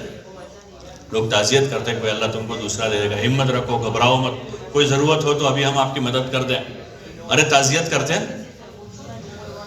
ایک روایت دوسری ہے کہ جب کسی آدمی نے جان بوجھ کر نماز چھوڑ دی تو اس کا ایسا نقصان ہوا گویا کہ اس کا مال اور اس کے بیوی بچے سب کچھ لوٹ لیا گیا. اتنا بڑا بھاری نقصان ہوا ہے. تو اس لیے ضرورت ہے کہ ہم اس محنت کو جو ہے اس رخ سے کر رہے ہوں کہ اس محنت کے راستے سے ہمارے اندر دین کی سمجھ پیدا ہو. ہاں، اور جب اس کو صحیح رخ سے کریں گے تو یہ اس کا اثر ہے کہ سمجھ بڑھتی ہے اس سے اور طلب بڑھتی ہے. یہ اس کا صحیح رخ ہے کہ آدمی کی سمجھ میں اضافہ ہوتا ہے. اور طلب میں کہ بعض دیہاتی لوگ تھے جن کو کچھ پتہ نہیں تھا دین کیا، بے دینی کیا ہے، غفلت کیا ہے، جہالت کیا ہے، علم کیا ہے. لیکن جب محنت میں لگے وہ تو ان کے اندر ایسی سمجھ پیدا ہوئی، بہترین سمجھ دی اللہ نے انہیں، دین کی سمجھ دی، حلال حرام کی سمجھ پیدا ہوئی، ان کو تمیز پیدا ہوئی. اور وہ باقاعدہ کسی مدرسے میں نہیں پڑھے تھے لیکن پوچھتے پوچھتے علماء سے ان کو ایسے مسائل مستحضر تھے، حلال و حرام کے مسائل، کہ یہ چیز صحیح ہے غلط ہے، حالانکہ باقاعدہ کسی مدرسے میں نہیں پڑھے ہوئے. اور ایسی طلب پیدا ہوئی ان کے اندر جان مال لگانے کی کہ انہوں نے اپنا سب کچھ قربان کر دیا کہ وہ صحیح معنوں میں شوق پیدا ہو گئے جان مال لگانے کا. پھر آدمی جب سمجھ پیدا ہو جائے گی اچھی طرح سے تو آدمی جان مال کو جمع نہیں کرے گا بلکہ راہ خدا میں لگائے گا. ہاں، اور موت کے آخری دم تک چین سے بیٹھے گا نہیں. جوانی تھی تو جوانی میں چلا، بہت بڑھاپا آئے گا تو بڑھاپے میں چلے گا، اور معذوری ہوگی تو معذوری کے ساتھ چلے گا کیونکہ سمجھ میں آ گیا ہے. آپ دیکھو کہ ابھی بھی دنیا میں ایسے آپ کو بہت سے ملیں گے، جماعتوں میں بھی بہت سے آتے ہیں، ان کو وہاں تشکیل والے بھی کہتے ہیں کہ بھائی آپ مت جاؤ. وہ کہتے ہیں نہیں مجھے تو اللہ کے راستے میں مرنا ہے. پھر اب کیا کرے وہ، اس کو کون روکے گا. ہمارے ایک ساتھی تھے پرانے، کافی انہوں نے وقت لگایا، بہت تقریباً 52-54 مرتبہ 4 مہینے لگائے تھے انہوں نے. کتنی مرتبہ؟ تقریباً 54 مرتبہ 4 مہینے لگائے تھے. آخر میں بہت ساری بیماریاں ہو گئی ان کو، ہارٹ کا مسئلہ تھا، کڈنی میں تھا، شوگر زیادہ رہتی تھی، چڑھنا اترنا مشکل ہو گیا سیڑھیاں. تو اب چونکہ جماعت میں ہوتے ہیں تو کہیں اوپر مسجد ہوتی ہے، کہیں نیچے ہوتا ہے سب. تو ان کو مشورہ کر کے ذمہ دار ساتھیوں نے کہا کہ ابھی آپ کچھ مدت جو ہے اچھی طرح علاج کروا لیں اور پھر جب تندرست ہو جائے پھر سفر کریں. 4 مہینے لگاتے ہیں صاحب. تو سب نے چونکہ بڑے ذمہ داروں نے ان کو کہا ایسا تو کچھ بولے تو نہیں وہ، لیکن بار بار سب کے پاس جاتے تھے انفرادی میں، بھائی میرا مشورہ کرو جانے کا، روکنے کا تو تم نے کیا ہے، مجھے جانے کا مشورہ کرو، مجھے راہ خدا میں جانا. ان کے پاس جاتے، ان کے پاس جاتے، ان کے پاس جاتے ہو، یہ نہیں کہ بھائی مجھے تو مشورہ نے منع کر دیا میں نہیں جاؤں گا. اور یہ کہتے تھے، میرے پاس بھی کئی بار آئے تھے وہ کہ میرا مشورہ کرو، میں تو اللہ کے راستے میں مرنا چاہتا ہوں. کہ کام سمجھ میں آ گیا کہ میں اللہ کے راستے میں مرنا چاہتا ہوں. پھر بات ساتھیوں سے مذاکرہ کیا اور یہ طے ہوا کہ ان کو اب لمبا سفر نہ کراویں لیکن ایک چلہ لگوا دے. ان کا بھی اتنا جذبہ ہے، اتنی اندر کی طلب ہے، زندگی انہوں نے کام میں لگائی ہے، اور رعایت ان کی کرتے ہیں کہ قریب کے علاقوں میں ان کو بھیجیں، فائدہ بھی ہوگا قریب علاقوں میں پرانے ساتھی ہو.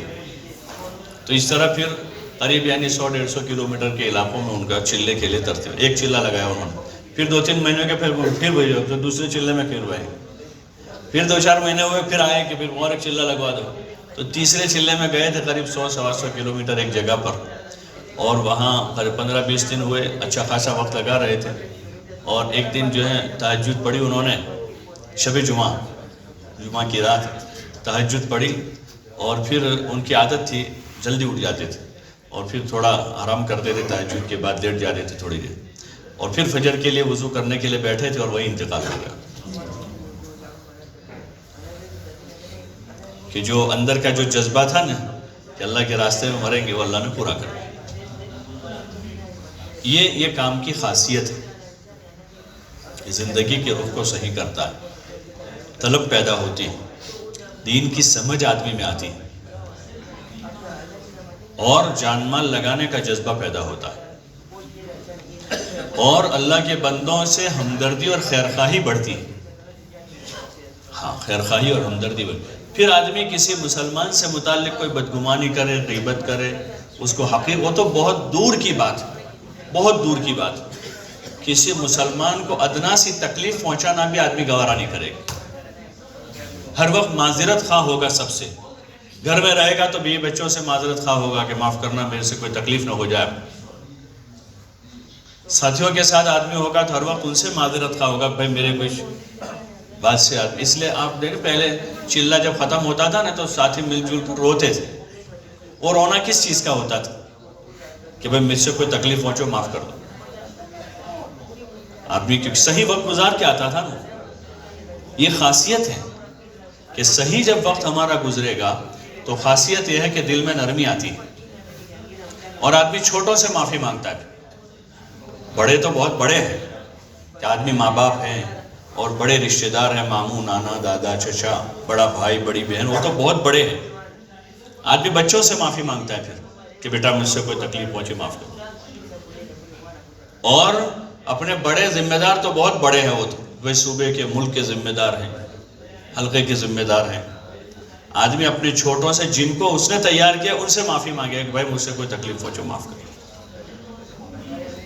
تہہ دل سے یہ کیفیتیں پیدا ہوتی ہیں جب کام کا صحیح رخ ہوتا ہے۔ اس لیے محاسبے کی ضرورت ہے۔ پہلے جماعتوں میں کیا میں رات میں محاسبہ کرے، ایسا کہتے تھے پرانے لوگ کہ رات میں سونے سے پہلے اپنے اعمال کا محاسبہ، تعلیم میں بیٹھے تھے نہیں بیٹھے تھے، نمازیں کیسی ہوئی ہیں، تسبیح پڑھی نہیں پڑھی ہیں، تلاوت ہوئی نہیں ہوئی ہے، دن بھر کے اعمال کیے نہیں کیے۔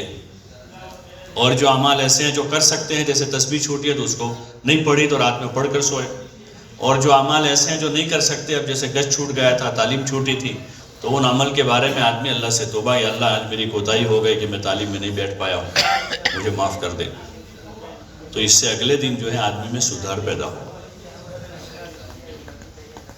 اور آدمی صحیح رخ پر جائے گا، نفع کمائے گا۔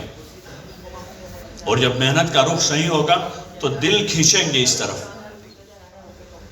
کام کرنے والوں کی طرف، کام کی طرف۔ یہ اسی طرح دنیا میں پھیل گیا، ورنہ کوئی وسائل نہیں تھے تبلیغ کے پاس، کوئی وسائل نہیں، لیکن کام کرنے والوں نے اصول پر کام کیا تو لوگوں کے قلوب متوجہ ہو گئے۔ اس لیے بعض علاقوں میں آپ دیکھو گے کہ ایسا آدمی ذریعہ بن گیا جس کو کوئی پہچانتا ہی نہیں، جس کے خاندان کو کوئی نہیں جانتا تھا، جس کے پوری خاندان کی پوری ہسٹری میں کوئی آدمی ایسا نہیں تھا جس کی بات 5 آدمیوں نے مانی ہو، اور ان کا پوتا آج جو ایسا ہے کہ جس کے ساتھ 50 آدمی، 100 آدمی، ہزاروں آدمی جڑے ہوئے اس کے ساتھ، اور اس کو امیر صاحب منہ بھر کے کہتا امیر صاحب۔ اس کے دادا کو کوئی 5 آدمی ماننے والے، سننے والے نہیں تھے، اس کو کوئی جاننے والا نہیں تھا، اس کے ساتھ حکومت کا کوئی سپورٹ نہیں ہے، اس کے پاس ایجوکیشن کی کوئی ڈگری نہیں ہے، کوئی ڈگری اس کے پاس نہیں، نہ دنیاوی تعلیم کی ہے، نہ دینی تعلیم کی کوئی ڈگری ہے، نہ اس کے پاس مال پیسہ ہے کہ مال کے پیسے کے زور پر یا کسی تعلیمی ڈگری کے وہ بنیاد پر یا حکومت کے کسی تعاون پر یا اس کے پاس کوئی ایسی چیز ہے جس چیز کی بنیاد پر لوگ اس سے جڑ رہے ہوں، کوئی چیز، بس صرف اس نے محنت کر کے ایمان و عمل کی کیفیت اپنے اندر پیدا کی، تو اس بنیاد پر اللہ نے لوگوں کو اس کی طرف متوجہ کر دیا۔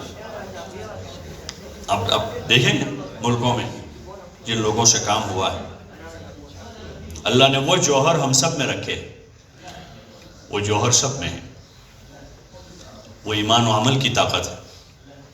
اس لیے ضرورت اس کی ہے ہم محاسبہ کریں اپنا، اسی کا حکم بھی ہے ہم حاسبوا قبل ان تحاسبوا، کہ اپنا حساب ہم خود کریں قبل اس کے کہ ہمارا حساب کیا جائے، تو اس وقت بہت بھاری ہو جائے گا کہ اتنی نعمتیں ملنے کے بعد بھی اگر ناشکری ہو گئی اور اس کی ناقدری ہو گئی تو پھر یہ بہت بڑا مسئلہ ہے۔ اللہ ہم سب کی حفاظت فرمائے۔ اس لیے اس کی ضرورت ہے کہ ہم اپنے کام کے رخ کو صحیح رخ پر لے جائیں، اور وہ کوئی نئی چیز نہیں ہے، معروف چیز ہے کہ ہماری محنت 6 نمبروں پر ہے، اور 6 نمبر اپنے اندر لانے کی یہ محنت ہے، اور یہ ہماری ابتدا، یہ منتہا نہیں ہے۔ 6 نمبر پر محنت کرنا یہ ابتدا ہے۔ جیسے پہلے سے معروف ہے کہ اس کو قرآن شریف سیکھنا ہے، وہ کیا کرے گا؟ تختی پڑھے گا، پہلے قاعدہ پڑھے گا۔ یہ معروف ہے کہ وہ قاعدہ پڑھے گا، اور قاعدہ ہی سب کچھ ہے سمجھ کے نہیں پڑھتا وہ کہ آگے قرآن شریف سیکھنا ہے اس لیے قاعدہ پڑھ رہا ہوں۔ یہ معروف چیز ہے۔ اب وہ 50 سال پہلے بھی ہوا تھا اور آج بھی وہی ہے کہ آدمی قاعدہ پڑھ لے، قرآن شریف آسانی سے پڑھ لے گا۔ ایسے معروف چیز ہے کہ 6 نمبروں پر آدمی محنت کر لے تو پورے دین پر چلنا اس کے لیے آسان ہو جائے گا۔ جب پورے دین پر چلنا اس کے لیے آسان ہوگا کہ 6 نمبروں پر محنت کر کے ایمان، اعمال، علم، ذکر، اخلاق، اخلاص اور راہ خدا میں جان مال لگانے کی محنت کی ہے، مشق کی ہے، اب پورے دین پر چلنا اللہ اس کے لیے آسان کر دے گا، اور وہ طالب پورے دین کا ہے۔ اس لیے اس کی ضرورت ہے کہ ہم اپنے اس پر، ان نمبروں پر محنت کرتے رہیں، اور ہماری مجلسوں مذاکروں میں جو ہے اسی کے فضائل بولے جائیں۔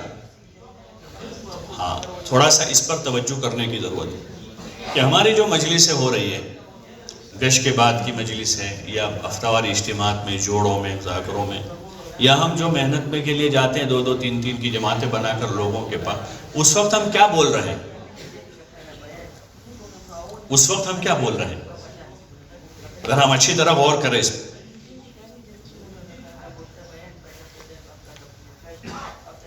جو ہمارے مذاکرے ہیں اس میں ہم کیا بول رہے ہیں؟ کیا ہم وہ بول رہے ہیں جو ہم فضائل میں سن رہے ہیں؟ ہم کو تو جو چیزیں بولنے سننے کو کہا پہلے دن سے، جو ترغیب دی گئی کہ بھئی 6 صفتوں کے فضائل بولے جا، اور بار بار بولے، بار بار سنے اس کو۔ جو ہمارے مذاکرات اس پر ہم غور کریں، ذرا توجہ دیں۔ ہم کسی سے کہیں کہ بھئی میرے ذمہ میں آج مذاکرہ طے ہوا ہے، ذرا آپ بتائیں کیا کرنا ہے۔ پھر ان سے ہم نے مذاکرہ کر لیا، اب ان سے ہم کہیں کہ ذرا میں بات کر لوں، آپ اچھی طرح سننا اور مجھے بعد میں بتانا کہ اسی طرح ہوا، کچھ غلط بھی ہوا ہے اس میں، تو کام کا صحیح رخ ہو جائے گا۔ ورنہ دھیرے دھیرے جو ہے ڈگر بدل جاتی ہے، اور یہاں سے آدمی تھوڑا سا ہٹائیں، یہاں سے تھوڑا سا ہٹائیں، آگے جا کے جیسے ابھی آج کل ہوتا ہے نا، لوکیشن میں تھوڑا سا چینج ہو جاتا ہے، کہاں چلا جاتا ہے وہ بتاتا ہے نا ان لوگ اس میں لوکیشن، تو بعض مرتبہ 2 راستے بالکل قریب قریب کے یوں ہوتے ہیں، اب جانا تھا ادھر لیکن آدمی چڑھ گیا اس راستے پر، تو یہاں جا کر یوں ہو کے ادھر چلا گیا۔ تھوڑی سی مسٹیک ہوئی، کتنی 2-4 فٹ کا ہی فاصلہ تھا وہاں جہاں سے وہ مڑا تھا، وہاں کہ 2 فٹ ہی جاتا تو ادھر چلا جاتا صحیح راستے پر، 2 فٹ گیا تو ادھر چلا گیا۔ اس لیے لوگ بہت حساس رہتے، چوکنا رہتے۔ ڈرائیور کو بار بار لقمہ دیتے لیکن اس کو کبھی برا لگتا؟ ارے لگتا ہے برا اس کو؟ نہیں لگتا، اور اگر لگا تو اس کو احساس پہ بھائی تم برابر کہہ رہے تھے، وہاں میری غلطی ہو رہی تھی۔ تو ایسے ہی جو ہے ہمارا یہ جو کام ہے اس میں آپس میں ہمیں اس کی ضرورت ہے کہ ہم کام کے بارے میں مذاکرہ کریں، بات کے بارے میں مذاکرہ ہو کہ بھائی ہم کیا کر رہے ہیں، یہ صحیح ہے غلط ہے، اور سیکھنے کے لیے ہوئی تو پھر مباحثے کی شکل نہیں ہو۔ سیکھنے کے لیے ہوگا تو بحث مباحثہ نہیں ہوگا کہ نہیں یہ جیسا میں نے ایسا سنا تھا، فلاں حضرت نے ایسا کہا تھا۔ اگر سیکھنے کے لیے ہوگا تو آدمی بحث نہیں کرے گا، قبول کرے گا کہ نہیں بھائی بات برابر۔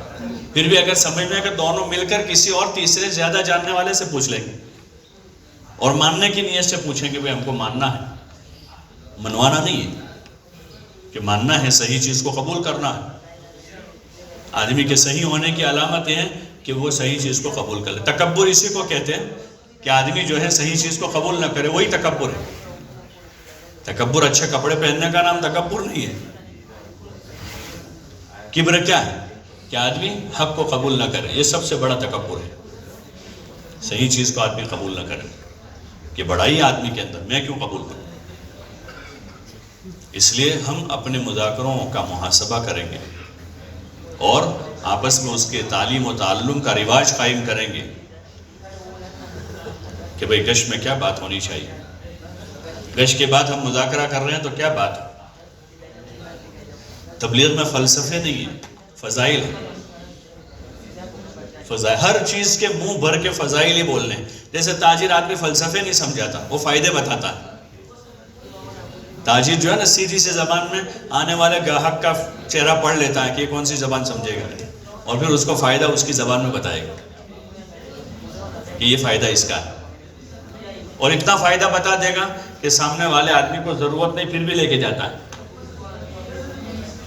ہاں، لوگوں کی نفسیات کو پہچانتے ہو، لوگوں کی نفسیات کو پہچانتے، اس لیے جس علاقے میں جس علاقے میں جس نوعیت کے لوگ رہتے ہیں، اس نوعیت سے اس چیز کو پیش کرتے ہیں،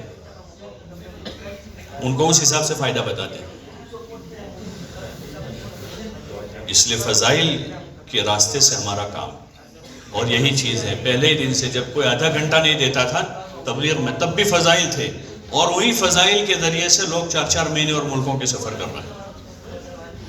آسانی سے لوگ چل پڑیں گے، لیکن یہ ہے کہ روزانہ لوگوں کے پاس جایا جائے، ہماری مسجد کی جماعت کی سطح سے ہمارے کام کا نظام بنے، مسجد کی جماعت کی سطح سے، اور ہر مسجد وار جماعت، اگر 2 آدمی بھی فعال ہو رہے ہیں تو یہ 2 آدمی ہوتا ہے نا، جیسے شکایت باکس رکھتے ہیں، نوٹس بورڈ لگاتے ہیں، سب کرتے ہیں نا اداروں میں سے، تو تبلیغ میں شکایت کا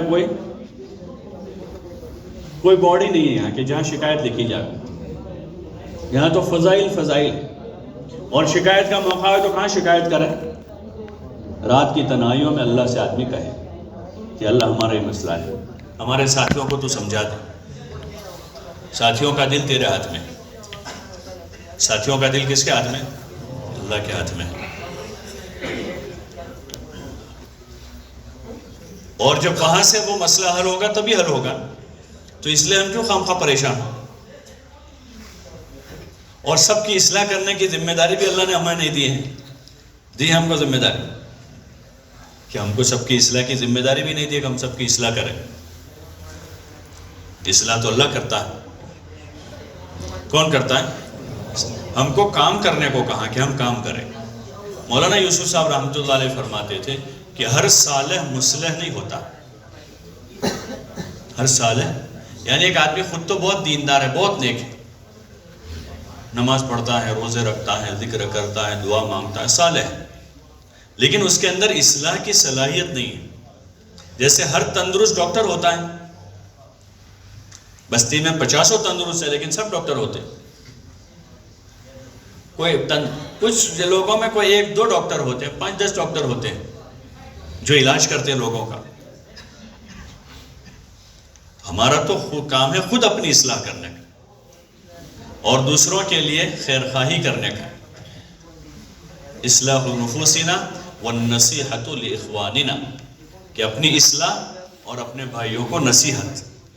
اور نصیحت کا کیا طریقہ ہے؟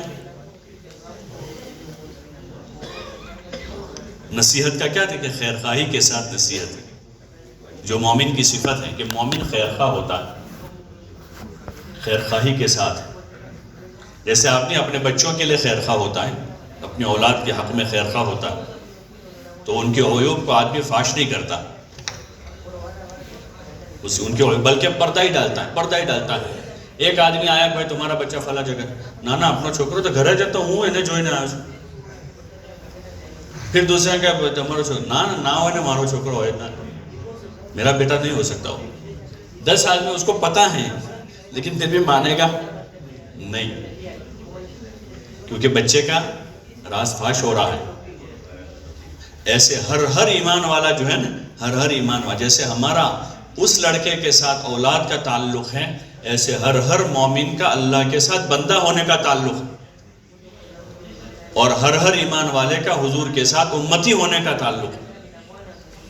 جیسے حضور صلی اللہ علیہ وسلم اور آپ کے گھرانے کی ہم عزت کرتے ہیں، آپ کے گھرانے اہل بیت کی اس وجہ سے عزت کرتے ہیں کہ ان کا تعلق حضور صلی اللہ علیہ وسلم کے ساتھ ہے، آپ کے گھرانے کے لوگ ہیں، ان سے محبت کرتے ہیں، وہ ایک بڑی نسبت ہے، بہت زیادہ محبت، اور وہ ہمارے ایمان کا حصہ ہے۔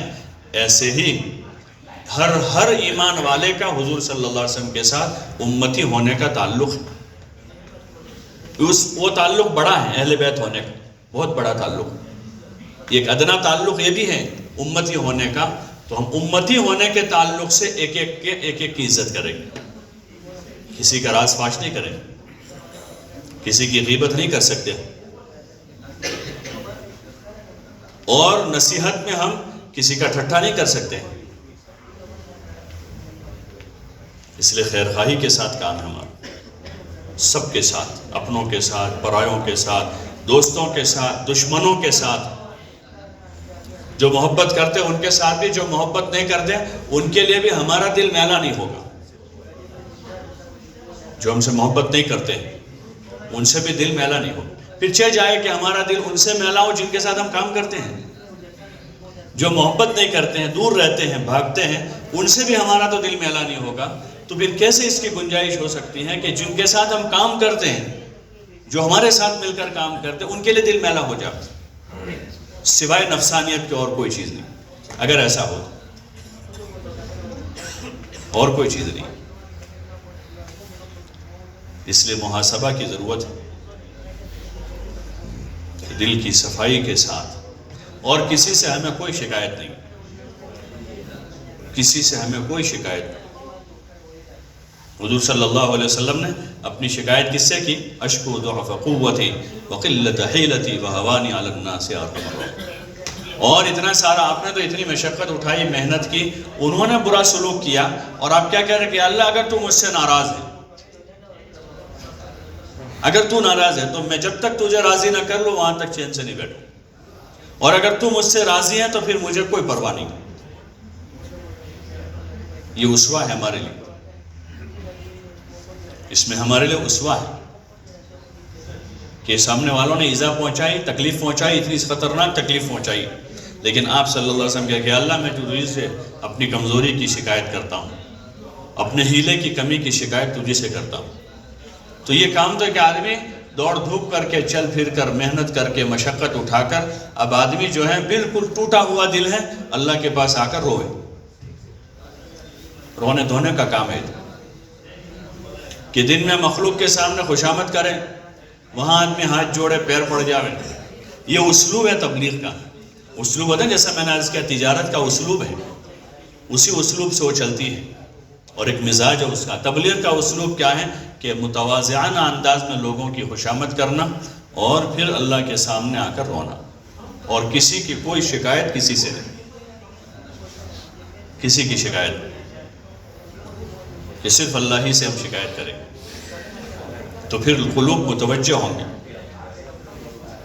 لوگ متوجہ ہوں گے، لوگ آئیں گے، پھر قریب ہوں گے، اور ہمارے اندر بھی کمال پیدا ہوگا. ہمارا عبادت کا ذوق بڑھے گا، دنیا کی محبت کم ہوگی، خواہشات کی محبت کم ہو جائے گی، پھر زندگی سادگی کی طرف آئے گی. زندگی، ہاں یہ نتیجہ ہے، زندگی سادگی کی طرف آئے گی، فکر آخرت بڑھے گی، عملوں کا شوق پیدا ہوگا، ہر قسم کی نیکیوں میں آدمی رغبت کرے گا، نماز میں، روزے میں، ذکر میں، عبادت میں، تلاوت میں، صدقہ خیرات میں، اور سارے نیکی والوں سے محبت پیدا ہوگی. پھر سارے نیکی والوں سے محبت پیدا ہوگی. یہ اصل خاصہ ہے. جتنے قسم کی نیکیاں ہو رہے ہیں دنیا میں، سارے نیکی والوں سے آدمی کو محبت پیدا ہوگی. ذکر والوں سے بھی محبت ہوگی، اور علم والوں سے بھی محبت ہوگی، اور خدمت والوں سے بھی محبت ہوگی. آدمی ان کی بھی قدر کرے گا کہ نیکیوں کی محبت پیدا ہوئی. مطلق نیکیوں کی محبت ہے. جیسے مال کی محبت پیدا ہوتی ہے نا، تو مال کسی بھی صورت میں ہو، زمین کی صورت میں ہو، دکان کی صورت میں ہو، ہوائی جہاز کی شکل میں ہو، مکان کی شکل میں ہو، تو ایسے نیکی سے محبت ہوئی ہے. تو اب وہ نیکی ذکر کی ہو، تلاوت کی ہو، عبادت کی ہو، علم کی ہو، صدقہ خیرات کی ہو، خدمت کی ہو، نیکی ہے. وہ نیکیوں سے اور وہ نیکی کرنے والوں سے محبت پیدا ہو جائے. اور یہ ہمارا سرمایہ ہے کہ نیک لوگوں سے محبت پیدا ہو، اور ہماری محبت نیک لوگوں کے دل میں پیدا ہو. جب بستی میں داخل ہوتے ہیں دعا پڑھتے ہیں، اللہم ارزقنا جناحا وحببنا الی اہلہا وحبب صالحی اہلہا الینا. کہ نیک لوگوں کے دل میں ہماری محبت پیدا ہو، اور ہر نیکی والوں کی محبت ہمارے دل میں پیدا ہو جائے. پھر کوئی مسئلہ نہیں، اور کام بہت آسان. جیسے پٹری پر ٹرین چلتی ہے، ایسے کام چلے گا تیزی کے ساتھ اور لوگوں کو فائدہ ہوگا. اس لیے ضرورت ہے کہ ہم اپنے مذاکروں کا محاسبہ کریں. بیان کرنے سے جری ہو کر نہ کریں، ڈرتے ہوئے کرنا. حضرت ابوبکر کا وہ قصے لکھے نا، ابوبکر رضی اللہ عنہ پورا صحیفہ جلا دیا 1000 حدیثوں کا. کیوں جلا دیا؟ ابوبکر ہیں صدیق جن کا لقب ہے، اور انہوں نے براہ راست حضور سے سنی تھی، لیکن ڈر رہے کہ کہیں ہو سکتا ہے کہ کوئی بات 19-20 ہو گئی ہو اور اس میں آ گئی ہو اور میرے اوپر آ جائے گا سارا. آدمی ڈرتا ہے. جہاں کوئی پولیس والے پکڑتے اور کوئی بات پوچھتے ہیں تو آدمی 100 بار سوچتا ہے کیا بولنے کا کیا نہیں بولنے کا، پھنس نہ جاوے کہیں. اور آدمی مفت میں پتہ نہیں کتنوں کے متعلق کیا کیا بول دیتا ہے. اس لیے ایک بزرگ ہیں، وہ فرماتے ہیں کہ کسی آدمی کے بارے میں کوئی بات بول رہے ہو تو پہلے سوچ لو کہ یہ بات مجھے کسی محکمے میں کسی کورٹ میں ثابت کرنی ہے جو میں ابھی بول رہا ہوں، یا میں کوئی چیز لکھ رہا ہوں کسی کے بارے میں، تو پہلے اس بات کا محاسبہ کریں، سوچ لیں کہ یہ بات مجھے کل کو کورٹ میں ثابت کر کے دینی پڑے گی. اب آدمی بولے گا؟ ارے کسی کے لیے زبان کھولے گا؟ جانتا ہوگا پھر بھی نہیں بولے گا کہ نہیں بھائی مجھے پتا نہیں. آپ بھی نہیں بولے گا. اس لیے ضرورت ہے کہ ہم جو بول رہے ہیں مذاکروں میں کیا بات بول رہے ہیں. ہاں ہم بات کر رہے ہیں گھر گھر جا کر لوگوں سے کیا بات کر رہے ہیں کہ یہ وہی بات ہے جو ہمارے بزرگوں نے ہم کو بتائی سکھائی تھی. پھر پوچھیں گے ہم اور اس کے مذاکرے کریں گے تاکہ صحیح باتیں وجود میں آئیں. جب صحیح باتیں وجود میں آئے گی تو صحیح عمل آئے گا. اور ہمیں اس کے لیے جو ہے نا فضائل کی کتابیں دی کہ فضائل کو پڑھیں، فضائل کو سنیں گھنٹوں بھر. اس لیے کہ آدمی جو چیز پڑھتا ہے جو سنتا ہے وہی بولتا ہے. یہ انسانی فطرت ہے. جو چیز بولتا ہے، جو چیز پڑھتا ہے، جو چیز سنتا ہے وہ بولتا ہے. اس لیے اجتماعی حلقوں میں مسجد میں بھی اور گھر میں بھی حلقے قائم کر کے ہم فضائل پڑھیں سنیں تاکہ ہم فضائل بولیں اور شوق پیدا ہو ہمارے اندر بھی امت کے اندر بھی. تو کریں گے انشاءاللہ.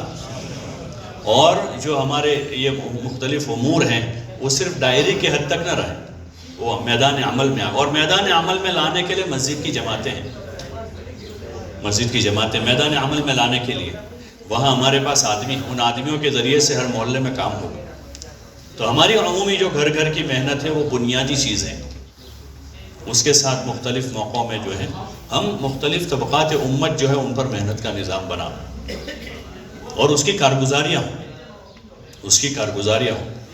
یہ امت کا کام ہے. سب سے پہلی چیز یہ کہ امت کا عرب عجم یور کسی بھی زبان کا آدمی ہے، یہ سب کے لیے کسی بھی رنگ کا آدمی، یہ چیزیں جو ہیں یہ اللہ کی تقسیم ہے. مختلف لسانیں بنائی، زبانیں بنائی ہیں. اللہ نے تذکرہ کیا اس میں. مختلف رنگ بنائے ہیں. اللہ نے دنیا کو جو ہے مزین کیا ہے الوان سے، رنگوں سے، زبانوں سے. لیکن ہماری محنت سب پر ہے. امت ہے، پوری امت کی محنت. اس لیے ضرورت ہے وسعت دینے کی محنت. گزشتہ سال بھی جو بات عرض کی گئی کہ مختلف ملکوں کے لوگ یہاں رہتے ہیں. افریقہ کے کتنے ملکوں کے لوگ یہاں رہ رہے ہیں مسلمان. ایسے ایشیا کے ملکوں کے مسلمان ہیں، ایسے اور دیگر ممالک کے مسلمان ہیں، عرب ملکوں کے مسلمان ہیں، شام کے ہیں، صومالیہ وغیرہ کے ہیں. تو ان کے اوپر محنت کا نظام بنے. اور یہ کسی نہ کسی مسجد کے اطراف میں رہ رہے ہیں جو بھی ہیں، چاہے مسجد ان کے گھر سے 2-3 کلومیٹر دور ہے لیکن ان کو کوئی مسجد تو لگتی ہے. تقسیم اگر ہماری اس طرح ہو جائے کہ ہر مسجد کا ایریا طے ہو جائے، بھئی جہاں قریب قریب مسجدیں دور ہیں تو بھئی یہ مسجد کا ایریا چاہے 2 کلومیٹر تک، تو اس مسجد اور جماعت کو ہم مکلف کریں ترغیب کے راستے سے. ترغیب کے راستے بھئی آپ یہ 2 کلومیٹر کے اطراف میں جتنے مسلمان ہیں ان کی فہرست بناؤ. اگر فہرست بن گئی تو محنت بہت آسان ہو جاتی. مولانا کل فرمانا تھا کہ وہاں جو ہم یعنی جو بھی کام کرنا ہوتا ہے اس کی فہرست بنواتے ہیں. جیسے اسٹوڈنٹس میں محنت کرنی ہے تو اسٹوڈنٹ کی فہرست بنواتے ہیں، ہر مسجد اور جماعت کو کہتے ہیں. تو 2 دن میں 4 دن میں پورے صوبے کی فہرست آ جاتی.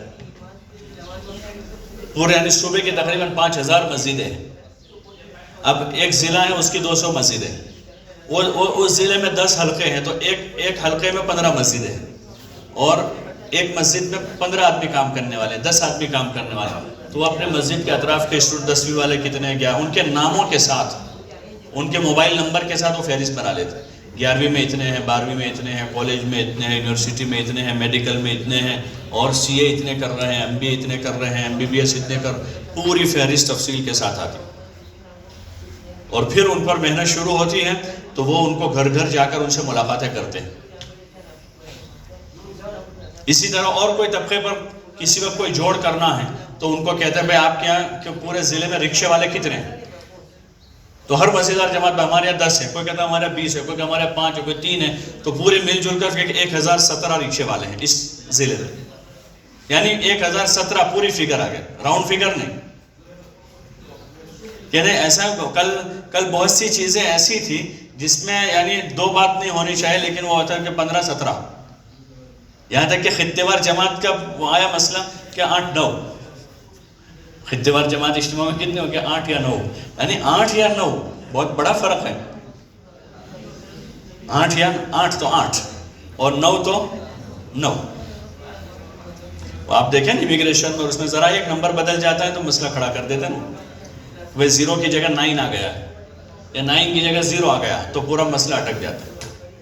آن لائن آپ دیکھیں سارے کام کے ذرا ایک نمبر کا ڈیفرنس آ گیا، آپ نے یعنی 50,000 روپے آپ کے آ رہے تھے وہاں سے، لیکن ایک نمبر غلط گیا تو آئیں گے؟ ارے آتے ہیں۔ تو ایسے ہمارا جو کام ہے وہ اس طرح سے بالکل بیدار مغزی کے ساتھ، اور پورا یعنی یہ ہماری پورا نظام ہے، ایک ایک چیز کی ہمارے پاس یہ فہرستی ہے۔ ہمارے ضلع میں اتنے آدمی جماعت لے کر چل سکے، ایسے اتنے آدمی ہیں جن کے 2 مرتبہ 4 مہینے لگے، اتنی ہماری مستورات ہے جن کا چلہ لگا ہوا ہے، اتنے گھروں میں ہماری تعلیم ہے اور آئندہ ہماری محنت ہے، ہم اتنے گھر انشاءاللہ کر لیں گے۔ ایک ہدف ہے، ایک ہدف، اور جب اس ہدف کے ساتھ ہوگا تو دن بدن کام ہمارا تیزی کے ساتھ آگے بڑھے گا۔ اس لیے اہداف ہمارے طے ہو مشوروں میں، اور جو ذمہ دار یعنی یہاں جمع ہوتے ملکی سطح سے، وہ تو وفد بن کے آتے ہیں، آپ کے کندھوں پر کام وہاں جا رہا ہے۔ کوئی بڑی کمپنی ہوتے ہیں نا، اس کے ڈسٹریبیوٹر ہوتے ہیں، مثلا کہ بھئی بڑی کمپنی ہے، اس نے پورے ملک میں اس کو کام کرنا ہے، تو پورے ملک کے 10 صوبے ہیں، 10 صوبوں میں ایک ڈسٹریبیوٹر طے کرتا ہے، اور ڈسٹریبیوٹر کے ذمہ کام بھائی تم کو اتنا کام کرنا ہے۔ اب 8 آدمی تو خوب کام کر کے لائے، لیکن 2 کام کر نہیں رہے تو کمپنی برداشت کرے گی ان کو؟ بولو نا بھائی، ارے بھائی برداشت کرے گی؟ اس کو برداشت نہیں کرے گی۔ یہ اللہ کا کام ہے۔ کس کا کام ہے؟ اللہ کا۔ امانت داری کا تقاضا یہ ہے کہ ہم یہاں سے کھل کر تقاضے لے کر جائیں، اپنی کمزوریوں کو نہ دیکھیں کہ بھئی ہم نہیں کر پائیں گے، زیادہ لے جائیں گے تو محنت کرنی پڑے گی۔ اللہ بھی کام ان سے لیتا ہے جو کام کرنا چاہتے ہیں، کام کرنا چاہتے۔ اس لیے دیکھو آپ دنیا کے ملکوں میں جن ممالک کے ذمہ داروں نے بزرگوں سے تقاضے لیے اور لے جا کر اپنے ملکوں میں چلائے، تو اللہ کا فضل ہے کہ ان کے ملک دنیا کے تقاضے پورے کر رہے ہیں، اندرون ملک بیرون ملک۔ اور جن ملکوں کے ذمہ دار خود کمزور پڑے، انہوں نے ہمت نہیں کی، تو باوجود ہے کہ ان کے ملکوں میں صلاحیت تھی لوگوں میں، لیکن وہ صلاحیتیں استعمال نہیں ہوئی، اور انہوں نے جو ہے ان کو کام کو صحیح رخ نہیں دیا، تو پھر اللہ پاک نے ان کو برداشت نہیں کیا، ان کو مہلت دی، ان کو موقع دیا کہ بھئی وہ کام کریں۔ اس لیے امانت داری بہت بڑی چیز ہے۔ امانت داری اور ذمہ داری کا احساس، گھبراوے نہیں، تقاضوں کو لیں اور لے جا کر دیں۔ اور کسی چیز میں اگر ہمارا کام نہیں ہو رہا ہے تو جہاں ہو رہا ہے ان سے ہم سیکھیں۔ بھائی کوئی کام ہے ہمارے حلقے میں قابو میں نہیں آ رہا، مثال کہ بھائی گھر گھر کی ملاقاتوں کا نظام ہے، ہمارے یہاں قابو میں نہیں آیا، 1 مرتبہ 2 مرتبہ 10 بار ہم نے، تو ہم جہاں قابو میں ہیں ان سے کہیں کہ بھئی آپ ہم کو طریقہ بتاؤ کہ آپ نے کیسے کیا۔ دنیا کے کاموں کے بارے میں ایسا ہی کرتے لوگ، ان سے کہیں کہ کوئی ایسی جماعت آپ کے یہاں بنے تو آپ ہمارے یہاں بھیجو، اور کھلے دل سے ان کا استقبال کریں کہ بھئی دیکھو یہ جماعت آئی ہے، اپنے ساتھیوں کو متوجہ کریں، ان کے علاقے میں کام اچھا ہے، ان کی جماعتیں اچھی بنتی ہیں، ہم ان سے فائدہ اٹھائیں گے، ہم ان سے فائدہ ملکوں کی جماعتیں آتی ہیں تو روٹین کے طور پر ان کو نہ چلا دیں۔ ذمہ داروں سے بھی ہماری گزارش ہے، لوساکا والوں سے بھی، ملکوں سے بھی جو جماعتیں ہمارے یہاں، بقول حضرت مولانا ابراہیم صاحب دامت برکاتہ کہ جماعتوں کو سونگیں، جماعتوں کو کہ ان کی کیا نوعیت معلوم کریں، بھائی اس میں کس نوعیت کے لوگ، تاجر لوگ ہیں، ملازم لوگ ہیں، کس نوعیت کے لوگ، مقامی طور پر ان کے علاقوں میں کیسا کام ہے، مضبوط جماعت ہے، اب اس طرح کا نظام بنا، خالی سہولتیں نہ دیکھیں، یا کوئی ایک چیز ذہن میں رکھ کر کے، مثال کے طور پر ایک جماعت ہے جس کو یہاں سے کام کرتے کرتے زمبابوے جانا ہے، اس کو زمبابوے جانا ہے، تو اب ہم نے یہ سوچا کہ اس کو زمبابوے جانا ہے تو اس کو زمبابوے کا روٹ دے دو یہاں سے، حالانکہ جماعت کی صلاحیت یہ تھی کہ اس جماعت کو ہم اگر انڈولا میں چلاتے تو زیادہ کم ہے، ہو سکتا ہے ایسا مثال کے طور پر، لیکن ہم نے اس لیے اس کو یہاں چلایا کہ اس کو زمبابوے جانا ہے۔ بات سمجھ میں آ رہی؟ ایک ہی وجہ ہے صرف اس کی ہے، حالانکہ اس جماعت میں اس نوعیت کی جماعت ہے کہ اگر اس کو اس علاقے میں ڈالا جاوے تو وہاں کام جمائیں گے، وہ مسجد وار جماعت ہے وہاں، اور وہاں کام اٹھے گا، کام مضبوط شکل ہے اس میں، تو پھر اس کو ہم اس طرح سے رخ دیں گے، چاہے پھر ان کو دوبارہ یہاں آ کر اپنا ایک سفر کر لینا پڑے۔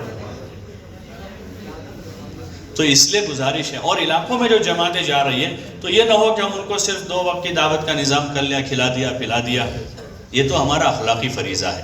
کوئی غیر مسلم بھی ہمارے آتا ہے تو ہم اس کو کھلائیں گے پلائیں گے، مسلم معاشرے کا یہ اخلاقی فریضہ ہے کہ کوئی مہمان ہے تو اس کو کھلانا پلانا، اس کی راحت کا انتظام کرنا۔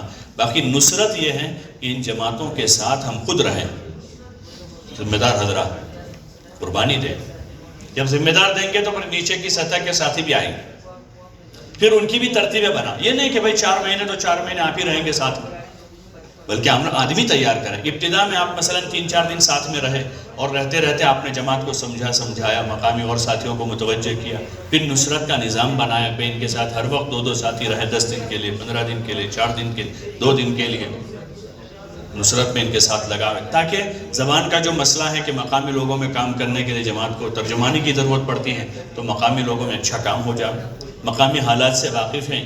نصرت کے ساتھی بھی صرف خدمت کے لیے نہ رہے، بعض مرتبہ جو ساتھی 2 آدمی ان کے ساتھ جڑتے ہیں ان کا ذہن ہر وقت خدمت کا ہی ہوتا ہے، تو وہ جماعت تو ہوتی ہے اپنا نظام کرنے والی، لیکن وہ ان کو ہر وقت خدمت میں لگائے رکھتے، تو صرف خدمت ضرور کرنی ہے ہمیں، لیکن وہ صرف خدمت کے ذہن سے ساتھ میں نہ ہو کہ وہ 24 گھنٹے خدمت کا تو کوئی بھی کام ہے اس کے لیے تیار ہے، لیکن ان کو ملاقاتوں میں لے جانا ہے، گشتوں میں پھرانا ہے، تو جماعت تقاضا بھی کرتے ہو کیا کہ رکھنے ہمارے قابو میں نہیں آئے گا، یہ تمہارے قابو میں آتا ہے، تو وہ تو اور زیادہ کمزور کر دیتے ان کو کہ 2 آدمی مقامی ساتھ میں جڑے ہیں لیکن ان کا ذہن صرف خدمت کا ہے، تو وہ جماعت کو خوب راحت پہنچاتے ہیں، کھلاتے ہیں پلاتے ہیں، دور دراز سے کھانا پکا کے لاتے ہیں، لیکن جب کام کی، ملاقاتوں کی، گشتوں کی، نقد جماعتوں کی بات آتی ہے تو وہی 2 آدمی جو ہے ان کو کمزور کر دیتے ہیں، بلکہ کام کی فکر رکھنے والے کہ ملاقاتوں میں ان کو استعمال کرنے کی شکل بناوے، نقد جماعتیں بنانے کی شکل بناوے،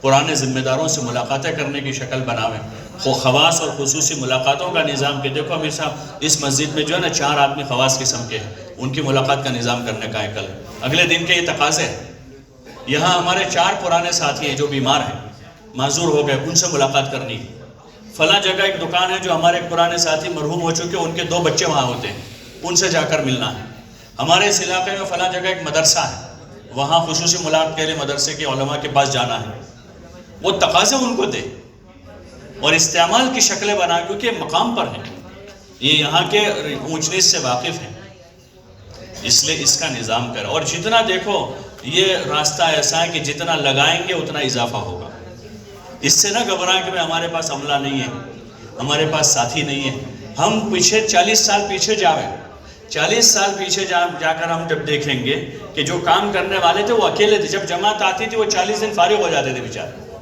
کہ بھئی جماعت آئی ہے، سال بھر میں ایک جماعت ہمارے پاس، پتہ نہیں پھر کب آئے گی، وہ فارغ ہو کر ان کے ساتھ لگ جاتے تھے، کیونکہ نصرت والے کوئی اور ہوتے نہیں تھے، اس لیے ملکی سطح پر جو ہے نصرت کا نظام مضبوط ہو، چاہے اس میں باہر کی بیرونی جماعتیں ہوں یا ہماری اندرونی جماعتیں ہوں، اور وہ جماعتیں چاہے ایشین بھائیوں کی ہو یا افریقن ہو، اس کو ہم جماعت ہی کی نظر سے دیکھیں، فرق نہ کریں کہ ایشین یا افریقن ہے، بلکہ یہ نظر سے ضرور دیکھیں کہ یہ جماعت کمزور ہے مضبوط ہے، مضبوط جماعت ہے تو اس سے فائدہ اٹھانے کی کوشش کریں، اور کمزور جماعت ہے تو اس کو فائدہ پہنچانے کی کوشش کریں، یہ نصرت ہے، یہ مضبوط ہے تو ہم فائدہ اٹھائیں گے ان سے ہم کام سیکھیں گے، ان سے نقد جماعتیں بنوائیں گے، پرانے ذمہ داروں کے پاس ان کو لے کر جائیں گے، اور نئے ساتھی ہیں تو ہم ان کے ساتھ لگ کر ان کو گشت کرنا کیسے کرنا، اعلان کیسے کرنا، تعلیم کیسے کرنی ہے، سیکھنے سکھانے میں، قرآن شریف کے حلقوں میں، نماز اور وضو کے سیکھنے سکھانے میں ہم تعاون کی شکل پیدا کریں گے۔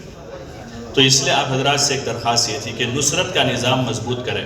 اور جو مشورے میں جیسے کل رات بھی مذاکرہ ہوا کہ یہ جو ملکی مشورہ ہمارا ہے، ملکی مشورہ ہے، اس کے کچھ امور تو طے ہیں جو سب جگہ کامن ہوتے ہیں تقریباً دنیا بھر میں. جیسے ہر ملک میں، ہر علاقے میں ملکوں کے تقاضے ہوتے ہیں، یعنی بیرون جماعتیں. پہلا ہی امر ہمارا عموماً یہ ہوتا ہے سب جگہ کہ بھائی بیرون ملکوں کے تقاضے، پھر اندرون کے 4 مہینے چلے کی جماعت، اندرون ملک 4 مہینے چلے کی جماعت. پھر ہوتا ہے کہ مستورات کا مستقل ہمارا ایک کام کا نظام ہے. مستورات میں کام، تو اس میں پھر مستورات کی 3 روزہ عشرہ چلے کی جماعتیں خروج کے اعتبار سے. اور مقامی کام میں ہر گھر میں ان کی تعلیم زندہ ہو، اور مختلف مقامات پر جو ہے فضائل کی تعلیم کے اجتماعی ہفتہ واری حلقے قائم ہو. یہ ہمارا ایک امر ہے. پھر ایسے ہی طبقات میں محنت ہے، اس میں اسٹوڈنٹس ہیں آپ کے یہاں جیسے دیگر ملکوں کے لوگ بسیں، تو یہ امور تو آپ کے لکھے ہوئے رہیں اور باری باری یہ امور کا مذاکرہ ہو. باقی جو بہت ساری چیزیں وہ تو ہمیں حلقوں کی سطح پر حل کر لینی ہو. اب تو سب جگہ عملہ بن گیا. جیسے کل بات ایک مثال کے طور پر عرض کر رہا ہوں کہ بھائی ہماری جماعتیں بنی، ان جماعتوں کی نصرت اور اس کے لیے تقاضا ہے. تو پہلے یہ ہوتا تھا جب 4 مہینے کی جماعت بنتی تھی ہمارے یہاں ضلع میں، تو اس تقاضے کو ضلع میں لاتے تھے کہ بھائی ہماری 4 مہینے کی جماعتیں اس کی نصرت کر دی. تو ضلع سے 2-4 جماعتیں مہینے سال بھر میں جاتی تھی، تو ان کی نصرت ضلع والے کرتے تھے. اب ہر حلقے سے 5-6 جماعتیں جاتی ہیں، تو پھر انہوں نے وہ تقاضا حلقے والوں کو دے دیا کہ اس کو اب ضلع میں مت لاؤ. جماعتوں کی نصرت ہے تو حلقے والے اس کو، تو پہلے ہوتا ہے بھائی کون کرے گا، کون جائے گا، اس کے لیے تو ایسے آدمی چاہیے، اس کے لیے تو امیر صاحب جانے چاہ سکتے. لیکن جب وہ تقاضا بڑھائیں تو اس کے لیے تو سب حلقوں میں ایسے آدمی جو کر سکتے ہیں. تو ایسے جو جزوی تقاضے ہیں وہ تو ہم اپنے اپنے علاقائی حلقے کے مشوروں میں اس کو حل کر لیں، تاکہ ہمارے پاس اوپر اور آگے کے کام کی شکلوں کو سوچنے کا موقع رہے یہاں. پھر اس میں کوئی وقتی جیسے اجتماعات ہیں تو وہ اجتماع کا تقاضا ہے کہ ہمارا ملکی اجتماع آنے والا ہے، اگلے 3 مہینے کے بعد ہمارا جو ہو اس دوران میں ہمارا ملکی اجتماع ہے. تو ملکی اجتماع کے تقاضے کو لے اس میں پورا ملک مل کر کہ بھائی پورے ملک میں کیسے محنت ہو کہ بھائی ہمارے پورے ملک میں مثلا 2000 مسجدیں ہیں، تو 2000 مسجدوں تک ہمیں پہنچنا ہے، تو اس کے لیے ہمیں 100-200 جماعتیں چاہیے. تو لوساکا والے تقاضا ہے کہ ہم انشاءاللہ 25 جماعتیں ہم نکالیں گے اجتماع سے پہلے. کوئی کہے کہ اب 10 جماعتیں ہم دیں گے، کوئی 5 جماعتیں ہم دیں گے، 10 جماعتیں ہم. تو اجتماع سے پہلے ایسے تقاضے پیدا کر کے جماعتیں بنائی جائیں. پھر اجتماع آ گیا تو اجتماع سے جماعتیں بنانی ہیں. تو اس نوعیت کے تقاضوں کو جب یہاں لیا جائے گا تو ہمارا کام جو ہے آگے بڑھے گا، اور ہمارا ہر مشورہ جو ہے ہمارے حق میں اور ساتھیوں کے حق میں ترقی کا ذریعہ بنے گا. اور ایک گزارش یہ تھی کہ جیسے ہمارے ملک کے مختلف حلقے ہیں، 5 حلقے، 6 حلقے، کئی 10 حلقے ہیں، تو سارے حلقوں کی ایک ہی فکر ہو، سارے حلقوں کی، اور سارے حلقے اپنے ملکی ذمہ داروں کی فکر کے ساتھ جڑے ہوئے. اختلاف رائے ہوگی.